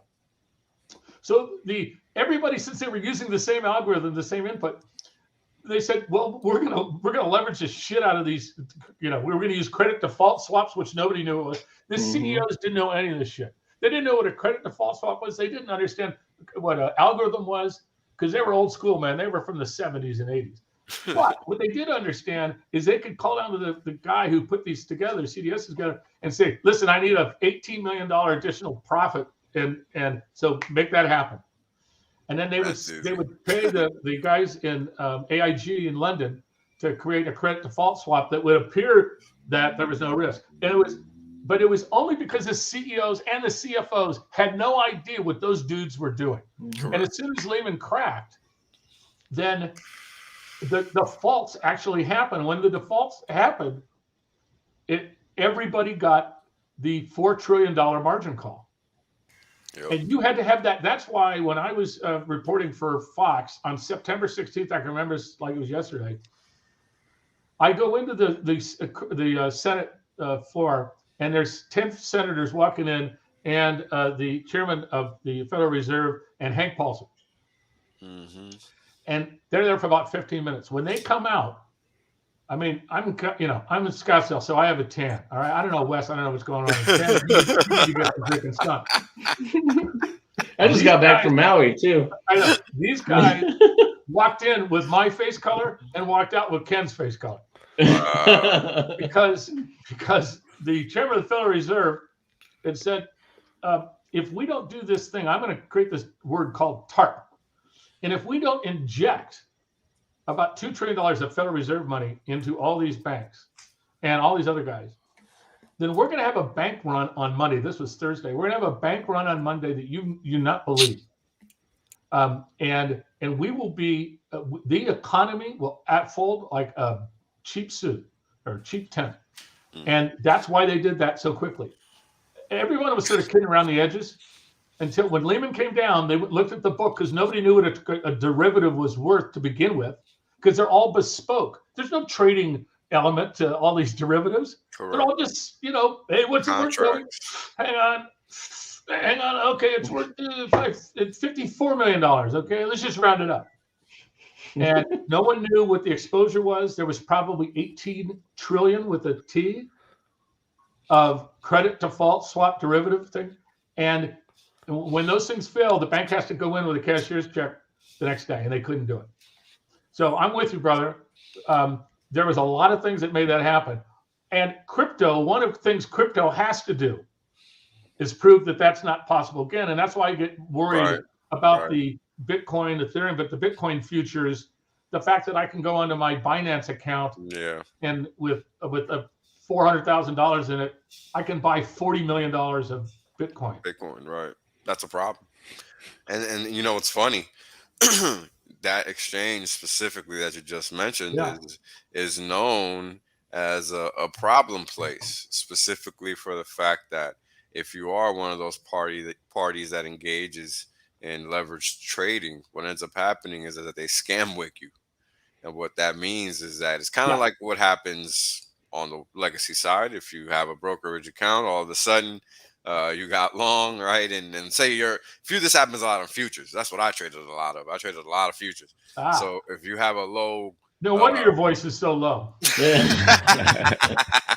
So Yeah. So if you have Mr. Smith, this is the Federal Reserve. You have a margin call.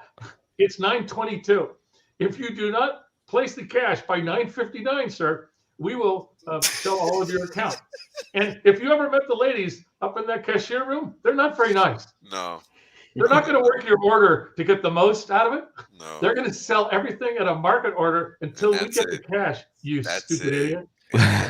Instant. It's instant. There's no second thought. It is instant. It happens instantaneously. So yes. Hey, gentlemen, don't let me stop your conversation. I would love to talk with you more, Tobin.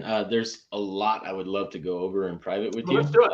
Okay, and I'll get your contact information from Cabana. Yeah, I'm a fan of HEX. I spent a half hour on it today, and I thought that, again, I did hear you say you were going to commit $10,000 into buying HEX as soon as we get done here off this stream, and now's a great time, buddy. Buy that dip. Buy that dip. So this is a great time to accumulate. I'm sure that I'm sure we'll add it to our crypto stuff.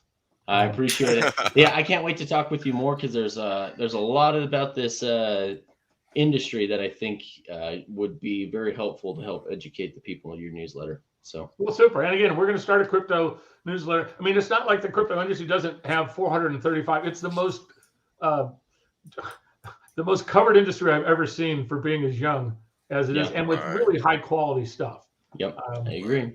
Well, thank you, gentlemen. I got to get going. All right, brother. Thanks, KNTX. Are the waves going now, or is it tied up? Or the waves roll? I thought you were in Hawaii. No. I just got back from Hawaii. I actually have a very bright light. I'm actually very, very dark. So that's what it is. Okay. Yeah. No, I'm on the west side of Colorado. So this is where that champagne powder snow and skiing and the best ideal snow for skiing in the world is. So that's where I live. I lived in Aspen for a year, and I went to Colorado, University of Colorado. Did you? Yeah, before they kicked me out because it snowed for 30 days in 1976. It's known to do that in Colorado, yeah. And A Basin was right there. I was a ski instructor, and I didn't go to school for 30 days, man. I can't say that I blame you. So we have part of the family has a cabin in Dillon Lake there. So we spent a lot of time at A Basin, Keystone, and Breckenridge. So, all right, thanks, guys. I better get going. Get out of here. Thanks, Kevin. Later. Well, I believe it or not, I'm. Anything else on your list, Wes, other than? Yeah, well, I pretty much you ran through all the talking points. I just wanted to go through a couple of things that you mentioned because I was writing them down or jotting them down. You're talking about, getting in something with, being an early adopter, large community. HEX checks that box. Talking about use case, time value, time locking your money, earning interest on that. HEX, check. Network effect. I think that's building. I mean, KNTX couldn't say a lot. As much as is going on as we are aware of, and think that could happen in the next year. And the point about passing something down to your grandkids for, say, somebody who's of an older demographic. I mean, I've gotten stakes for family members, nieces, nephews, and I think that's one of the beauties of this current coin. And, staking out for 10 years on their birthday and be like, you know what, when you're 25 or whatever age, this comes out and they can watch it. And that, I guess that's another thing is like the stats in HEX are just absolutely amazing. There's actually just an app that you can track. One of the main developers is from Google. He quit Google, as far as I know, to build this app. And it's quite amazing. If you want to, if you get HEX, just go. It's called Staker app, and it's just what it is. You can keep track of your entire HEX portfolio, the whole ecosystem. So when PulseChain comes out and it copies your HEX, so you're going to get 2 sets of HEX, 1 HEX on Ethereum, 1 HEX on PulseChain. All that's going to be in your app. You can manage your investments. You can see, what it is worth now, how many days you have left on that stake. It's the best stats in crypto is what the founder says. And I totally believe it. There are so many websites. You can pretty much find out anything that you want, any question that you have, either on the main site. The community is just, I think Wales will vouch for this, is pretty much, there's none better in crypto for information and, keeping users up to date. The initial user base is, I think, so well educated and willing to help. Motley Investor, he's usually on this show co-hosting. He will take time out of any of his days to help someone, understand and, get their staking strategy right or something like that. So there's so much game theory involved. The reason I asked about the penalties, and sorry, I'm rambling, but I'm going to keep going because I have it all written down. The penalties is that in HEX, there are penalties. So if you do not honor the term of your stake, and you don't honor at least, I think, 50% of it, you will lose, interest, and that interest gets paid to those who are staking and honoring their commitment throughout the system. So I think that is just another incentive for good behavior. I believe we don't use the term interest there, Wes. Well, I'm not KNTX, so okay. I'm not going to get in trouble yet. So right. Yeah, but so that was that. What I'm just going down the list here. So when you say game theory, you're saying is that people at home maybe not be completely familiar with that term, but there's ramifications for your actions. Is what you're saying.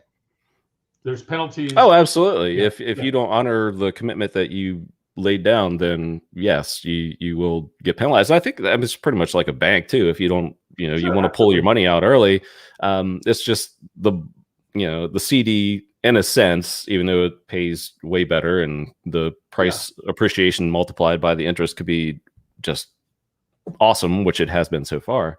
I think I ran through all my list there for you. Didn't want to hold you up too much. I had a couple questions from the chat for you, or at least one for you. Had Tobin heard about either HEX or the founder Richard Hart before this interview? And I think you had, because I definitely looked at it. Richard's from where? I can't remember. He's from Florida, but I don't think he lives in the States anymore. Yeah, I don't think he does either. Yeah. Well, I always look up the founders first for sort of all the obvious reasons. But I like I've had the most success with, I should say, is sort of the third generation folks. The first guys, dumb luck. They bought freaking Bitcoin for $8. Not that I'm bitter. No bitter whatsoever. Right. Particularly my friend Guy, who wouldn't lend him the $5,000. I just love it. And then the second level was interesting too, because they were still trying to figure it all out. But I think this next generation that have really, gone through the whole cycle, seen all the mistakes, seen the flamboyant, hustlers, I'm going to drop the coin and so on and so forth. Now that they're really getting it, and they understand that in essence, the psychology is about trust, and it's about a firmly held belief. If you don't firmly believe that there's some that there's something to this that creates value, and that all you really need to do is just hang on to it, and you're not going to trade it every day. But this is just something, as I say, I'm going to do we're starting this. The newsletter is going to be called Crypto for Boomers. Nice. Love it. Because I own the URL and all that, because the boomers are like, I don't fucking get it. I don't get it. I don't understand it. Don't worry. Even people in my generation don't get it either. This is true. I got college friends that I gotta curse at them, and they still don't get it. I'm just right. I know, but then just give them a ride in your Lambo, Will, and then they'll be okay. They might if they get lucky. And by the way, I think that whole Lambo thing didn't help Bitcoin or the other guys. Yeah, I don't think it did either, to be honest. It really didn't. I mean, it made it into, I don't know. It was because it didn't bring in the right people. Correct. And if you look at what made Bitcoin successful for 435th time, is because you had a religious fervor at the core, and that religious fervor did not sell. They were the diamond hands, but you have to. In my mind, I look at this. I look at crypto as indicative of the level of belief, and belief means you need to take a leap of risk.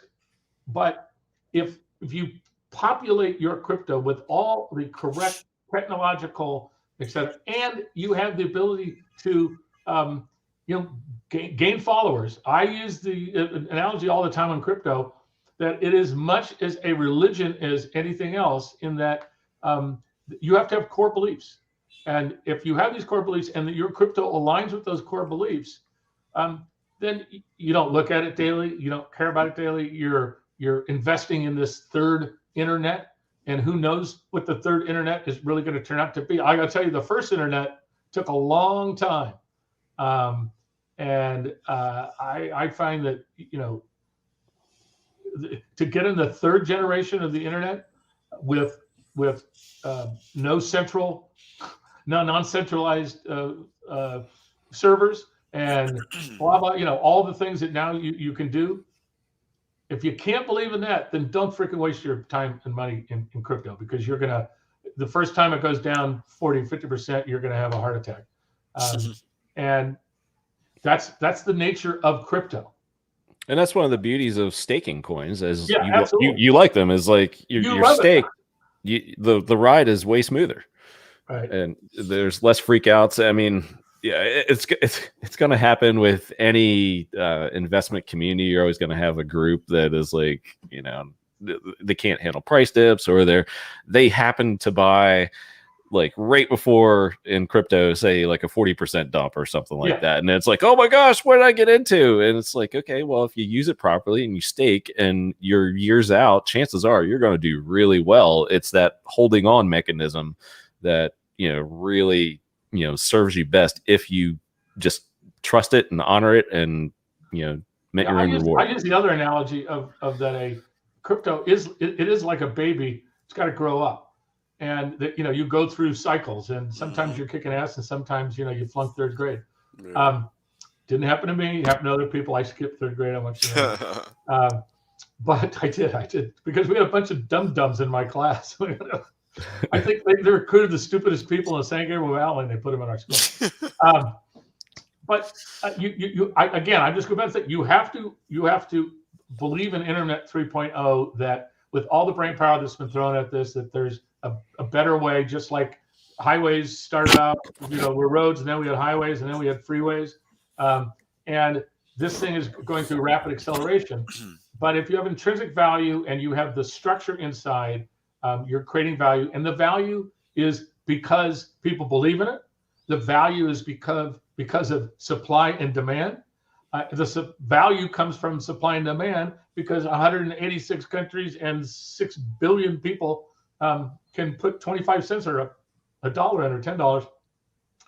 And that makes them feel like they're part of something. And it makes them feel like they're doing something for their future. And all those are good feelings. The only bad feeling with crypto is if you get ripped off, or you bought the $65,000 peak in Bitcoin when it went down to 30,000. That doesn't feel too good.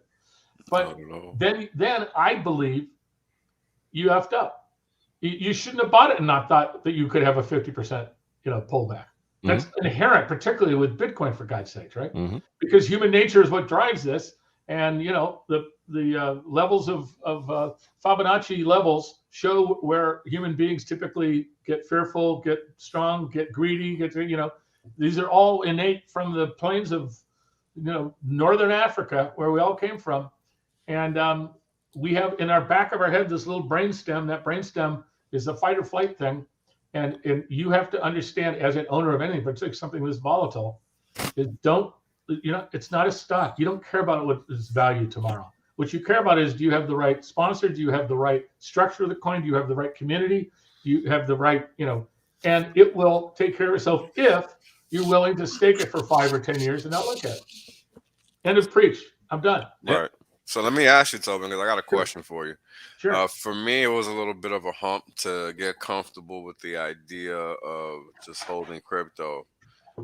Just because it took me a while to wrap my head around how people perceive value, right? Because that's really the core tenet of the case study that is crypto, right? And the reality is that even what we consider money, right, the U.S. dollar, the Federal Reserve note, even that is a belief system.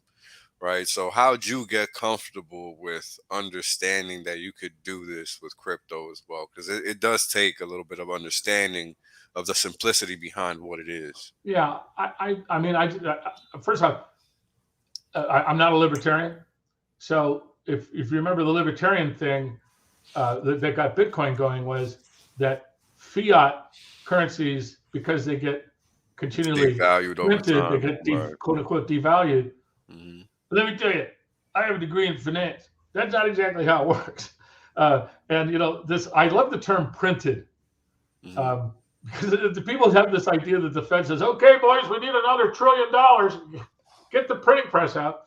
They don't understand that on the second floor of the Federal Reserve Building in New York, one guy hits one button, they buy $1 billion of bonds from various Federal Reserve banks, and those banks get cash that's just made up out of air.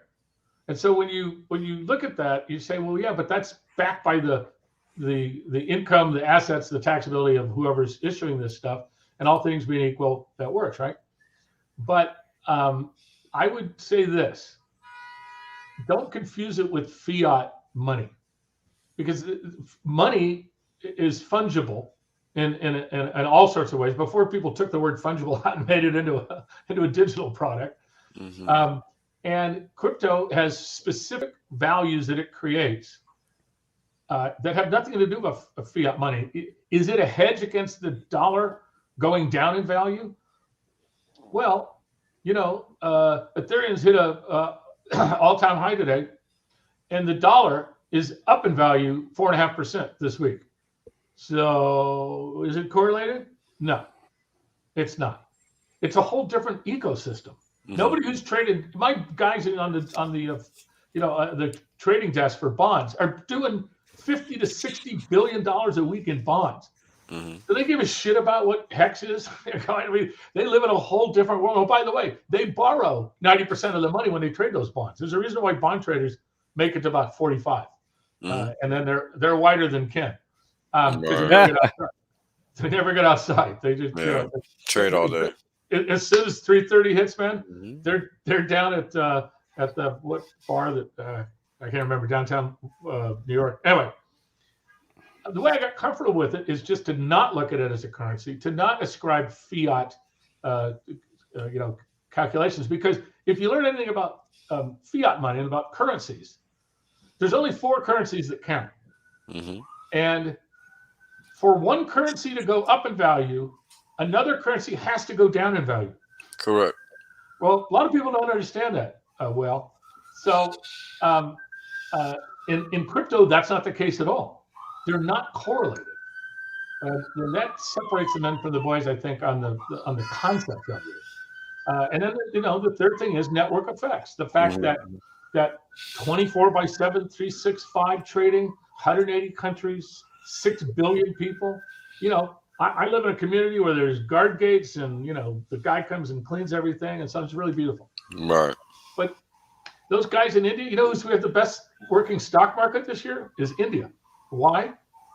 Well, they're doing great in crypto, by the way, and they've opened up brokerage accounts, and young people are buying. And that's maybe the fourth thing I'm saying is that young people who were in your situation, who all they did is they got screwed by the freaking .com explosion, and then they got screwed again with the financial meltdown. Yeah. They're saying, what, am I going to buy stocks in fucking American companies? Are you kidding me? Right. It's not their impulse to buy a stock. Their impulse is to buy something that's outside and multiply the fact that the number of millennials and the number of Zoomers, Gen Z. Is that what they calling these people? Is that what Zoomers. I love it. I call them Zoomers. Just to piss them off, mostly. That's 72% of the entire world. Right. Every day in the United States, somebody turns 65, 10,000 people, and 5,000 turn 70. Okay? Sure. Yeah. Those people aren't buying no crypto. Nope. But if you look at who's buying, there's people who are saying, why do I have to buy stocks? Well, I can buy something that I understand that I can do on my phone, that I don't have to have a brokerage account. Why would I buy the stupid stocks? And oh, by the way, the highest level they've ever been, in history, when I can do something that I understand that I can do, that I only have to put $10 into, I like that. Let me do that. Right. And so you just have to remove all of everything you know, everything that you understand about the traditional financial system, and then go back to the human nature, because human nature doesn't change. This little brainstem we have in the back, That is correct. it's on guard 24/7 to keep us safe, and fight or flight and all that good stuff. It also is. Then there's this little there's the big brain up here. That's where the greed comes from. I'm going to be driving a Lambo, and the YOLOs and the FOMOs and the FOMO lobos.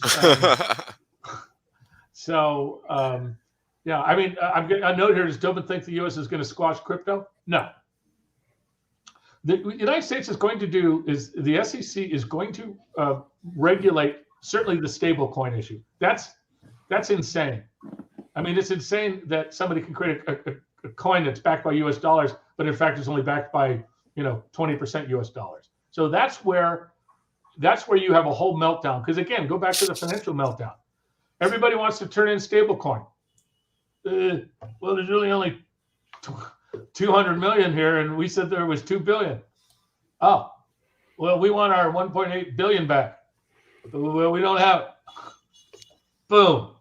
When if any of those stable coins crash, remember you have to have a stable coin to trade in most places, unless you have Ethereum or you use a stable coin. If that thing goes down, and you look at all of the highly levered dealers all over the world, that's meltdown. That's the exact same meltdown, because there's nobody who knows the leverage of all the various trading platforms in the world. Nobody knows it. Nope. And you don't know, but I can tell you that my friends with the $150 million of Bitcoin, they did take a $25 million hit, when from the 65,000 down, because they were borrowing against it, and they didn't hedge it in the futures market because they didn't know what the futures market was. The amount of leverage in Bitcoin is the scariest thing out there. The fact that I can trade it, I can go onto my Binance account and I can lever up 100 grand to 10 million. That's exactly the same thing that happened with mortgage securities. Yep. Correct. So that part has to come under scrutiny for the safety of everybody else, because as you know, it don't matter how good HEX is, but if I just lost $50,000 in my Bitcoin account, I'm selling that freaking HEX because I need some cash. If you can, sure. Right? HEX doesn't quite work that way, but I understand that, but I mean, leverage. Every financial disaster ever in the world, from the tulip bulbs to the South China, it's leverage based, it's always leverage, baby. Correct, yeah. So the scariest thing to me in the Bitcoin and Ethereum, I can't get the type of leverage with Ethereum that I get with Bitcoin. But you get some serious leverage on Ethereum too. Yeah. You can trade Ethereum on Binance and whatnot. Yeah, on Binance. And I'm talking about. I shouldn't say that I have an account there, since technically that's not legal. But I have a foreign subsidiary that does that. So it's there you go. But you got to understand that human nature never changes. That's my point.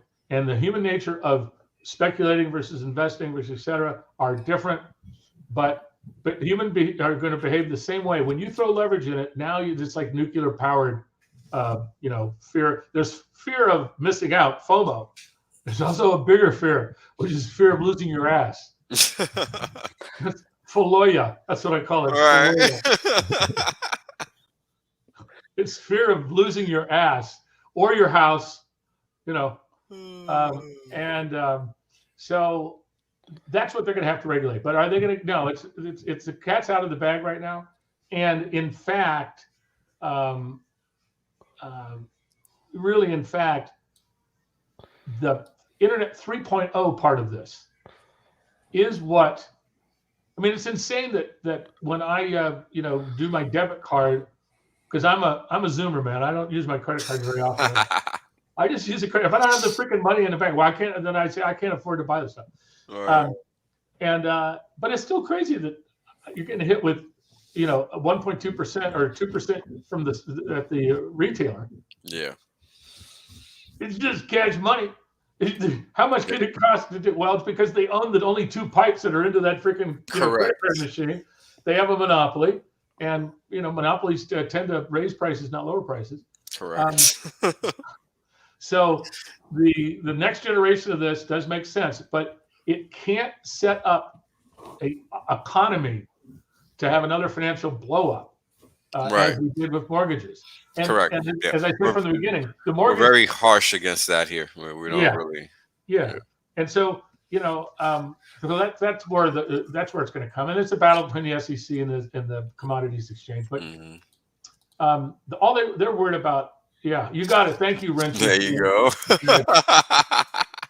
You better credit that to me. I'm freaking trademarking that right now. Just made that shit up.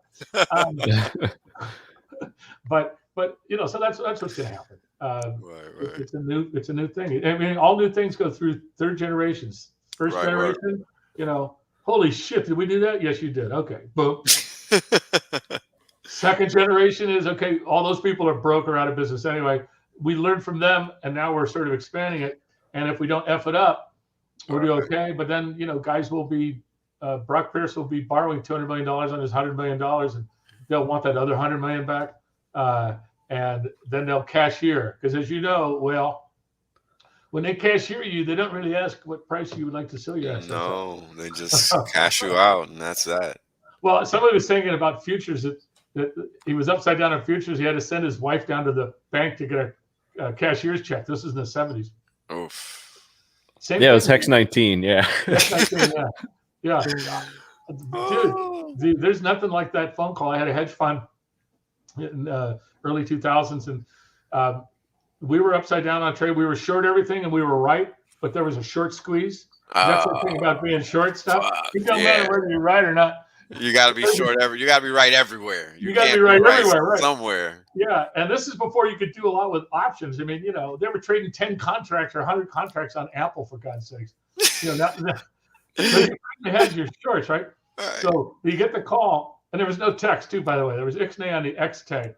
You get the phone call, and it's like, you need to deposit $175,000 in your account in the next 15 minutes. And I was like, I just saying that put a chill down my back. Actually, it was $1.75 million, but let's yeah. So then you go through that, and then you get hair color like mine, and then you pop out of there with a healthy respect for risk and for balancing risk and for hedging risk. That's right. And so that's the third generation. And that's, sort of where I think you guys are and some of the other, well, when does HEX originally start? This was 2 years ago? December 2nd, 2019. Okay. So the interesting thing about HEX is this. You can't actually short it. You can't take a short position against HEX at all. You can only be long or exit. That's it. Not yet, at least. Not yet, at least. Yeah. Well, as soon as it's traded on Coinbase or on Binance or Invest, trust me, they can short it. But they short it via, it's called a derivative short. Correct. It's not an actual contract. It's not an actual short, yes. Maybe Whale and I are too old to understand. But the whole thing about the short is, I can short Bitcoin now, not with an option on the future. Right. And as soon as you get options on the futures, now that I like, because now for a small amount of money, I can hedge my downside, and I don't have to, I don't have to have the margin account at the futures place. Correct. Honestly, yeah. So that's what I do with our hedging is we do options on dollars. We do options on certain issues.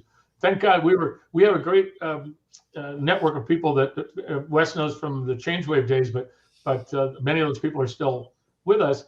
And for instance, I got a freaking text on January 30th, 2020 from two guys who work at the Micron chip fab in Asia and China. And they said, dude, we have closed the doors. We've closed all the doors for all of our fabs. Wow. And this coronavirus, you're not getting the right story because China obviously is not letting it out. So we went to cash early February, and had hedges and bought options on the XOPs and XLEs and all that stuff. Right. So we did ridiculously well. I couldn't really hedge my Ethereum. I mean, you could, but if the whole market's going down, Ethereum's going down too. I mean, don't kid yourself. And Bitcoin is going to do the same thing. Anything, because they need to sell it to pay the freaking margin calls that they're getting. I mean, that's what happened with the COVID dip. Everything went down. Everything went down. There was no safe haven. Yeah, I mean, there's not going to be. And so that I'm just a long way of me trying to say that's how you prepare yourself for risk. Let me think through the worst case scenario. Now, no one had the worst case scenario of a pandemic. Well, now we have that too. Right. So you can't say I wasn't. I wouldn't look. I have a friend. He's an ex-professional football player, and he's a very bright guy. Went to Harvard, Dartmouth, et cetera, but he's the worst investor in the history of the planet. He's not a kicker, is he? Usually, yeah, he is, but don't have to mention his name. I was just saying if he's a kicker, that's all, because the kicker jokes. But anyway. Yeah, the kicker jokes, exactly. And I have to send him. He could leave town for 10 days, and I'll say, "Is it safe, Toby? Is it safe?" Because I just put him in the QQQs. It's only worked for 12 years in a row. Right. And I said, but there's going to be times. Now, I made him go to cash before the COVID crash. So now he really owes me. Does he pay me? I mean, I have people who pay me 2% a year to freaking do that work for them, but I just do it because it's fun. But anyway, my point is that I could never put him in any crypto because he'd be in my doorstep. Wow. Yeah. It'd be like, Toby, are you there? Toby, are you there? Don't blame you, man. Price dip 20%. You there? Yeah. It's like what's his face on the comedy show. Jesus, I just had a brain fart. Anyway, so my point is, that's why the staking makes so much sense. Stake it, don't look at it, find the right players, and then go. Yep. Yeah. One of the last things in my notes is you brought up the right people. I believe that was your phrase, and HEX has that.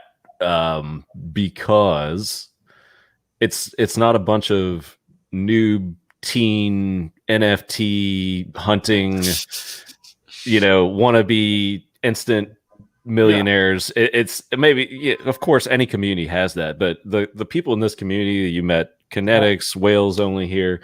I mean, I don't want to, say, hey, older and wiser than the average community. You don't want to be blowing smoke up their ass. Is that what you're trying to say? Well, they're smart enough to know it's not smoke, in my opinion. So they've been around and they understand time locking money and the concept, and they understand the long-term, delayed gratification concept, where a lot of these get rich quickers, whatever you want to call them, don't do that. Yeah. Well, the other thing that is going to get regulated, and it's going to come soon, is the join my Discord room, pumper room number 345. I mean, literally, right? I understand. For some reason, it's not a security; it's a thing. So a thing is not a security, but. On my Discord too, we have a Discord room for we call it our all access, and we, we're on it all day, mostly about investing, but we do a lot of trading off of it, option stuff. Anyway, I am on 60 different Discord rooms just purely to see the shit that comes out of those places. And I have taken so many screenshots, and just in case I'm a witness, and I have to be a witness. Right. Just that says, okay. Well, shit, turd call number 2 is we're going to be pumping it tomorrow. Make sure you buy, $400 worth of this dog shit thing because it's going to the moon, baby. And oh my Lord. And then some days, even when it was really going crazy, oh my God, there was thousands of these things. All having their own pump day. It's hard to get after a while. You run out of other people's money. You know what I mean? Yeah. And that stuff that's not going to last long. That's going to get shut down too. Thank you, Russ. Well, shit, turd call number 2. I'm going to keep that one too.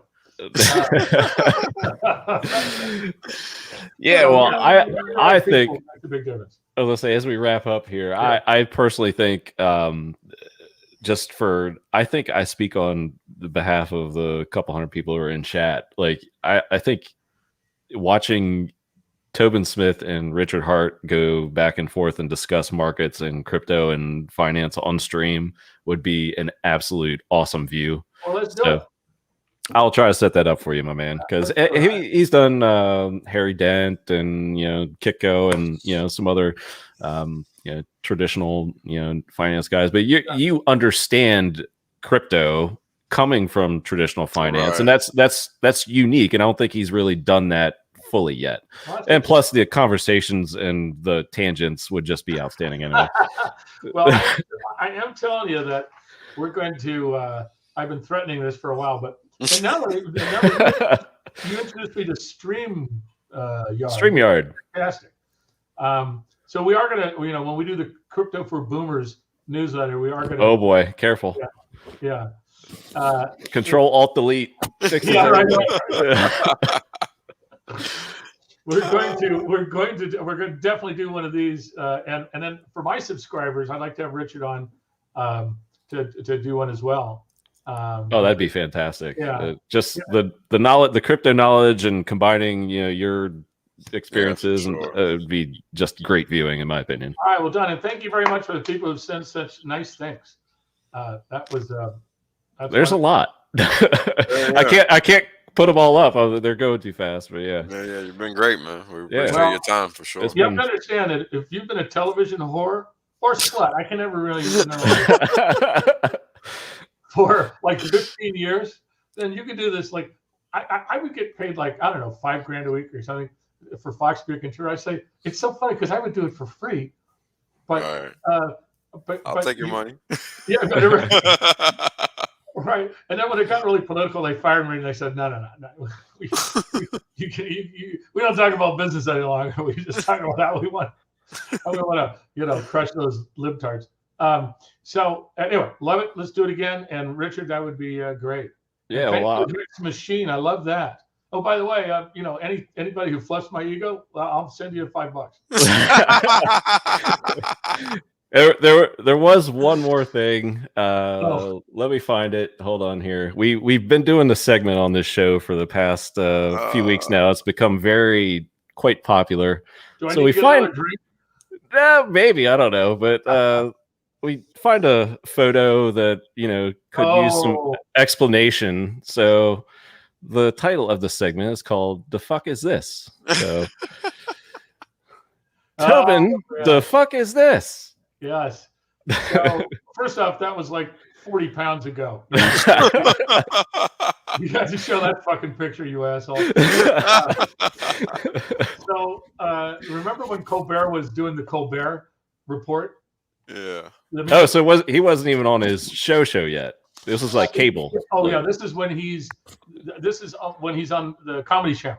Yeah. It's comedy. And he was doing this thing about how the right wingers are.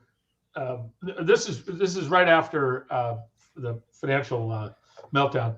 He says, while everybody out here is losing their houses, Tobin Smith, he looks happier than shit.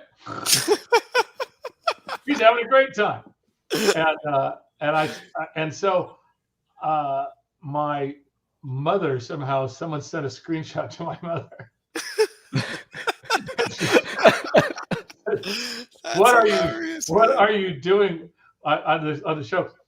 I'll tell you a worse one now. It just happened recently. John Oliver put together a segment on, or someone put on a segment about it was a shot at the how horrible the Bill Rileys and the sexual discrimination and the sexist comments and so on and so forth. So they did, and again, this is on the new Colbert Show. Right. They did a network. People don't realize that they're through Media Matters and a couple other places, every minute of every show that Fox has ever shown since about 2003 is available. And then, you know, somebody at Media Matters logs in and codes it, you know, that stuff. So they create a stream of the most sexist things ever said on Fox News. Oh boy. And someone says it to me, and they say, you'll particularly like number 12. And my best friend, Brenda Butner, who was the host of our show, Bulls and Bears Forever, and she's the one who basically got me on the show. That's a whole nother story. She's only a Rhodes Scholar, Harvard, you know, MBA, you know, type it. But at Fox, if you don't got boobs and blonde hair, man, you know, it's a tough deal. Right. So we call the princesses of the beauty pageants. The beauty pageant girl, she was a little, she was a little jealous of, or just felt inadequate, right? So I would, you know, from time to time, give her a little boost on the air. And on this time, she had Roger Ailes, who watched every show being taped from his 42 screens in his office. We're literally, I mean, this is in my book, Foxocracy, by the way. I talked about this. They call down. We're like in the middle of the first opening bit, and they shut down. And the guy says, "Hey, Brenda, they need you on the second floor." Really? So the second floor is code word for Roger's office. And she comes back, and let's just say she went from a, you know, size 33 B cup to a 36 D cup. And she comes back and she sits down, and I'm looking at her going, "Hey, B, what you got a hot date tonight? What's going on?" And she's giving me a look. "Shut up, you asshole." So we come back, and she's got this red jacket on. So they go to me, and the first question goes to me, and it says, "Well, how hot do you think the stock market is?" And I say, "Brenda's not as hot as you're looking right now." Woo, Lordy Lord. They have that clip on that. I'll send it to you. Oh my God! They didn't cut it. No, they didn't cut it. They would have made the air. They didn't care. That was my signal for you being canceled today, if that were to happen. Oh my God, there was horrible things. I mean, Steve, the guy in the morning show, God, he said horrible things. I mean, just horrible things. So I compliment my friend Brenda, and told her how hot she was looking. Yeah, that was sexist. Hey, Hex Monkey, in 2021, complimenting a female equals sexist. Yeah, I know. Yeah, I'm not that woke. I'm not particularly not that woke. 2008 or whatever. But there's another. I mean, yes, I was. I was on Lou Rukeyser's show, by the way, on Wall Street Week. Matter of fact, we're rebooting Wall Street Week. I'll tell you about that later. I'll tell you one other story. Now you got me going. So I have a friend who's an economist. You probably know her, Wes. She's tall and beautiful, and I helped her get a PhD in economics. So we're friends. She's substantially younger than me. And much better looking. But that's not a big claim. So I have her on. I'm hosting a show on Fox Business Network, and I have her on. And then we go to the Fox News show, the Bulls and Bears, which is a different studio, and we only got like 20 minutes. Now at the Fox Business Network, they doll her all up. You know, it's got the hair and the makeup and all this stuff. All right, dude. We get to the Fox station, the Fox side of the makeup artists, and they are artists, by the way. And the girl says, "Hey, Toby, how long does she have?" I said, "Well, we got like 10 minutes." She said, "Why?" I said, "I got to redo this makeup. We got to make her Fox worthy. This is not FBN." Ooh. So they tarred her up. And Gave her some paint. Yeah. There's some paint. Move the eyebrows, the hair, the whole thing. Say bye-bye. So we go next door to Del Frisco's, West. You know this. Del Frisco's on 6th and 48th. 49th and Midtown. Been there, love it. One of the best steaks of my life, man. Yeah, exactly. Del Frisco's special. So I'm sort of the mayor there at the time, and I have my own seat. And I walk in, it's like, "Norm, how you doing?" And we go up to the second floor, and we're order my martini. And by the way, this is a New York martini, not this bullshit they do, in the rest of the world. You need a glass this big. So I'm going to the restroom or something. I come back. And the general manager, Scott Gould, is like, has his arm around her and say, "Oh, I'm so sorry. I can't believe anybody did that. I mean, we kicked that guy out. He's," and I walk on and say, "Well, what's happening?" And the woman says, or Scott says, the GM, he says, "Well, Toby, the gentleman over here, Texas oil guy, he came over to your friend and said, whatever he's paying you, I'll pay you $5,000 more just for tonight." He thought she was a hooker, escort, because by the time she got done up at Fox News, she did look like an escort. Damn. Oh, it's good. But I That's just rough. Or I bad. talked to that guy recently. I said, "Do you remember that story?" He says, "Oh yeah, I totally remember that. We had to kick that guy out." He said, "I'll give you $5,000 more. Just leave that son of a bitch." Outstanding. All right, gentlemen. Well, with that, I think we could leave it. So, All right, I look forward to talking Pleasure, to man. you. yeah. Anything else? Where can we follow you, Tobin? Or Yeah, well, I'm at transformityresearch.com. Okay. And you can go there, and we have a free newsletter that we do, and we have, our portfolio of stocks and so on and so forth is only up 600% since last year. Did I say only? Okay. Yeah, because we went to cash, and then we bought stuff like MLPs that used to sell for $25 for $5 because everybody had to sell them, right? So we're now getting like 25% yields on MLPs that are up 400%. I mean, it's just insane, right?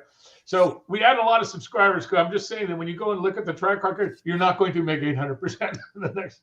Matter of fact, we've done about 60% a year since 2013, but we do that because we focus on S-curve change. We just tie it to stocks and not to crypto. But our Ethereum's up, 1,200%, whatever it is. Our Bitcoin's up, and our one other one that I just can't remember that we own. We own Polkadot. We do own Polkadot. So you can talk me out of Polkadot, and I'll look at text. But if we add HEX, I don't want to talk you out of anything. I would like you to take a nice long look at HEX, and like KNTX said, if you want to put 10K in to get a feel of it, I know plenty of people who've done that, and then once they understand the game, or no going back. Yep. Because you understand the financial once you engine. Put $10,000 in, man, you're That's it. You're hooked. All right, boys and girls. It's a pleasure. All right, gents. We will see you next time. Tobin, I hope you come back on, my friend, and at least minimum, you got to stream with Richard Hart. That would be just so entertaining. Hands down, absolutely. Okay.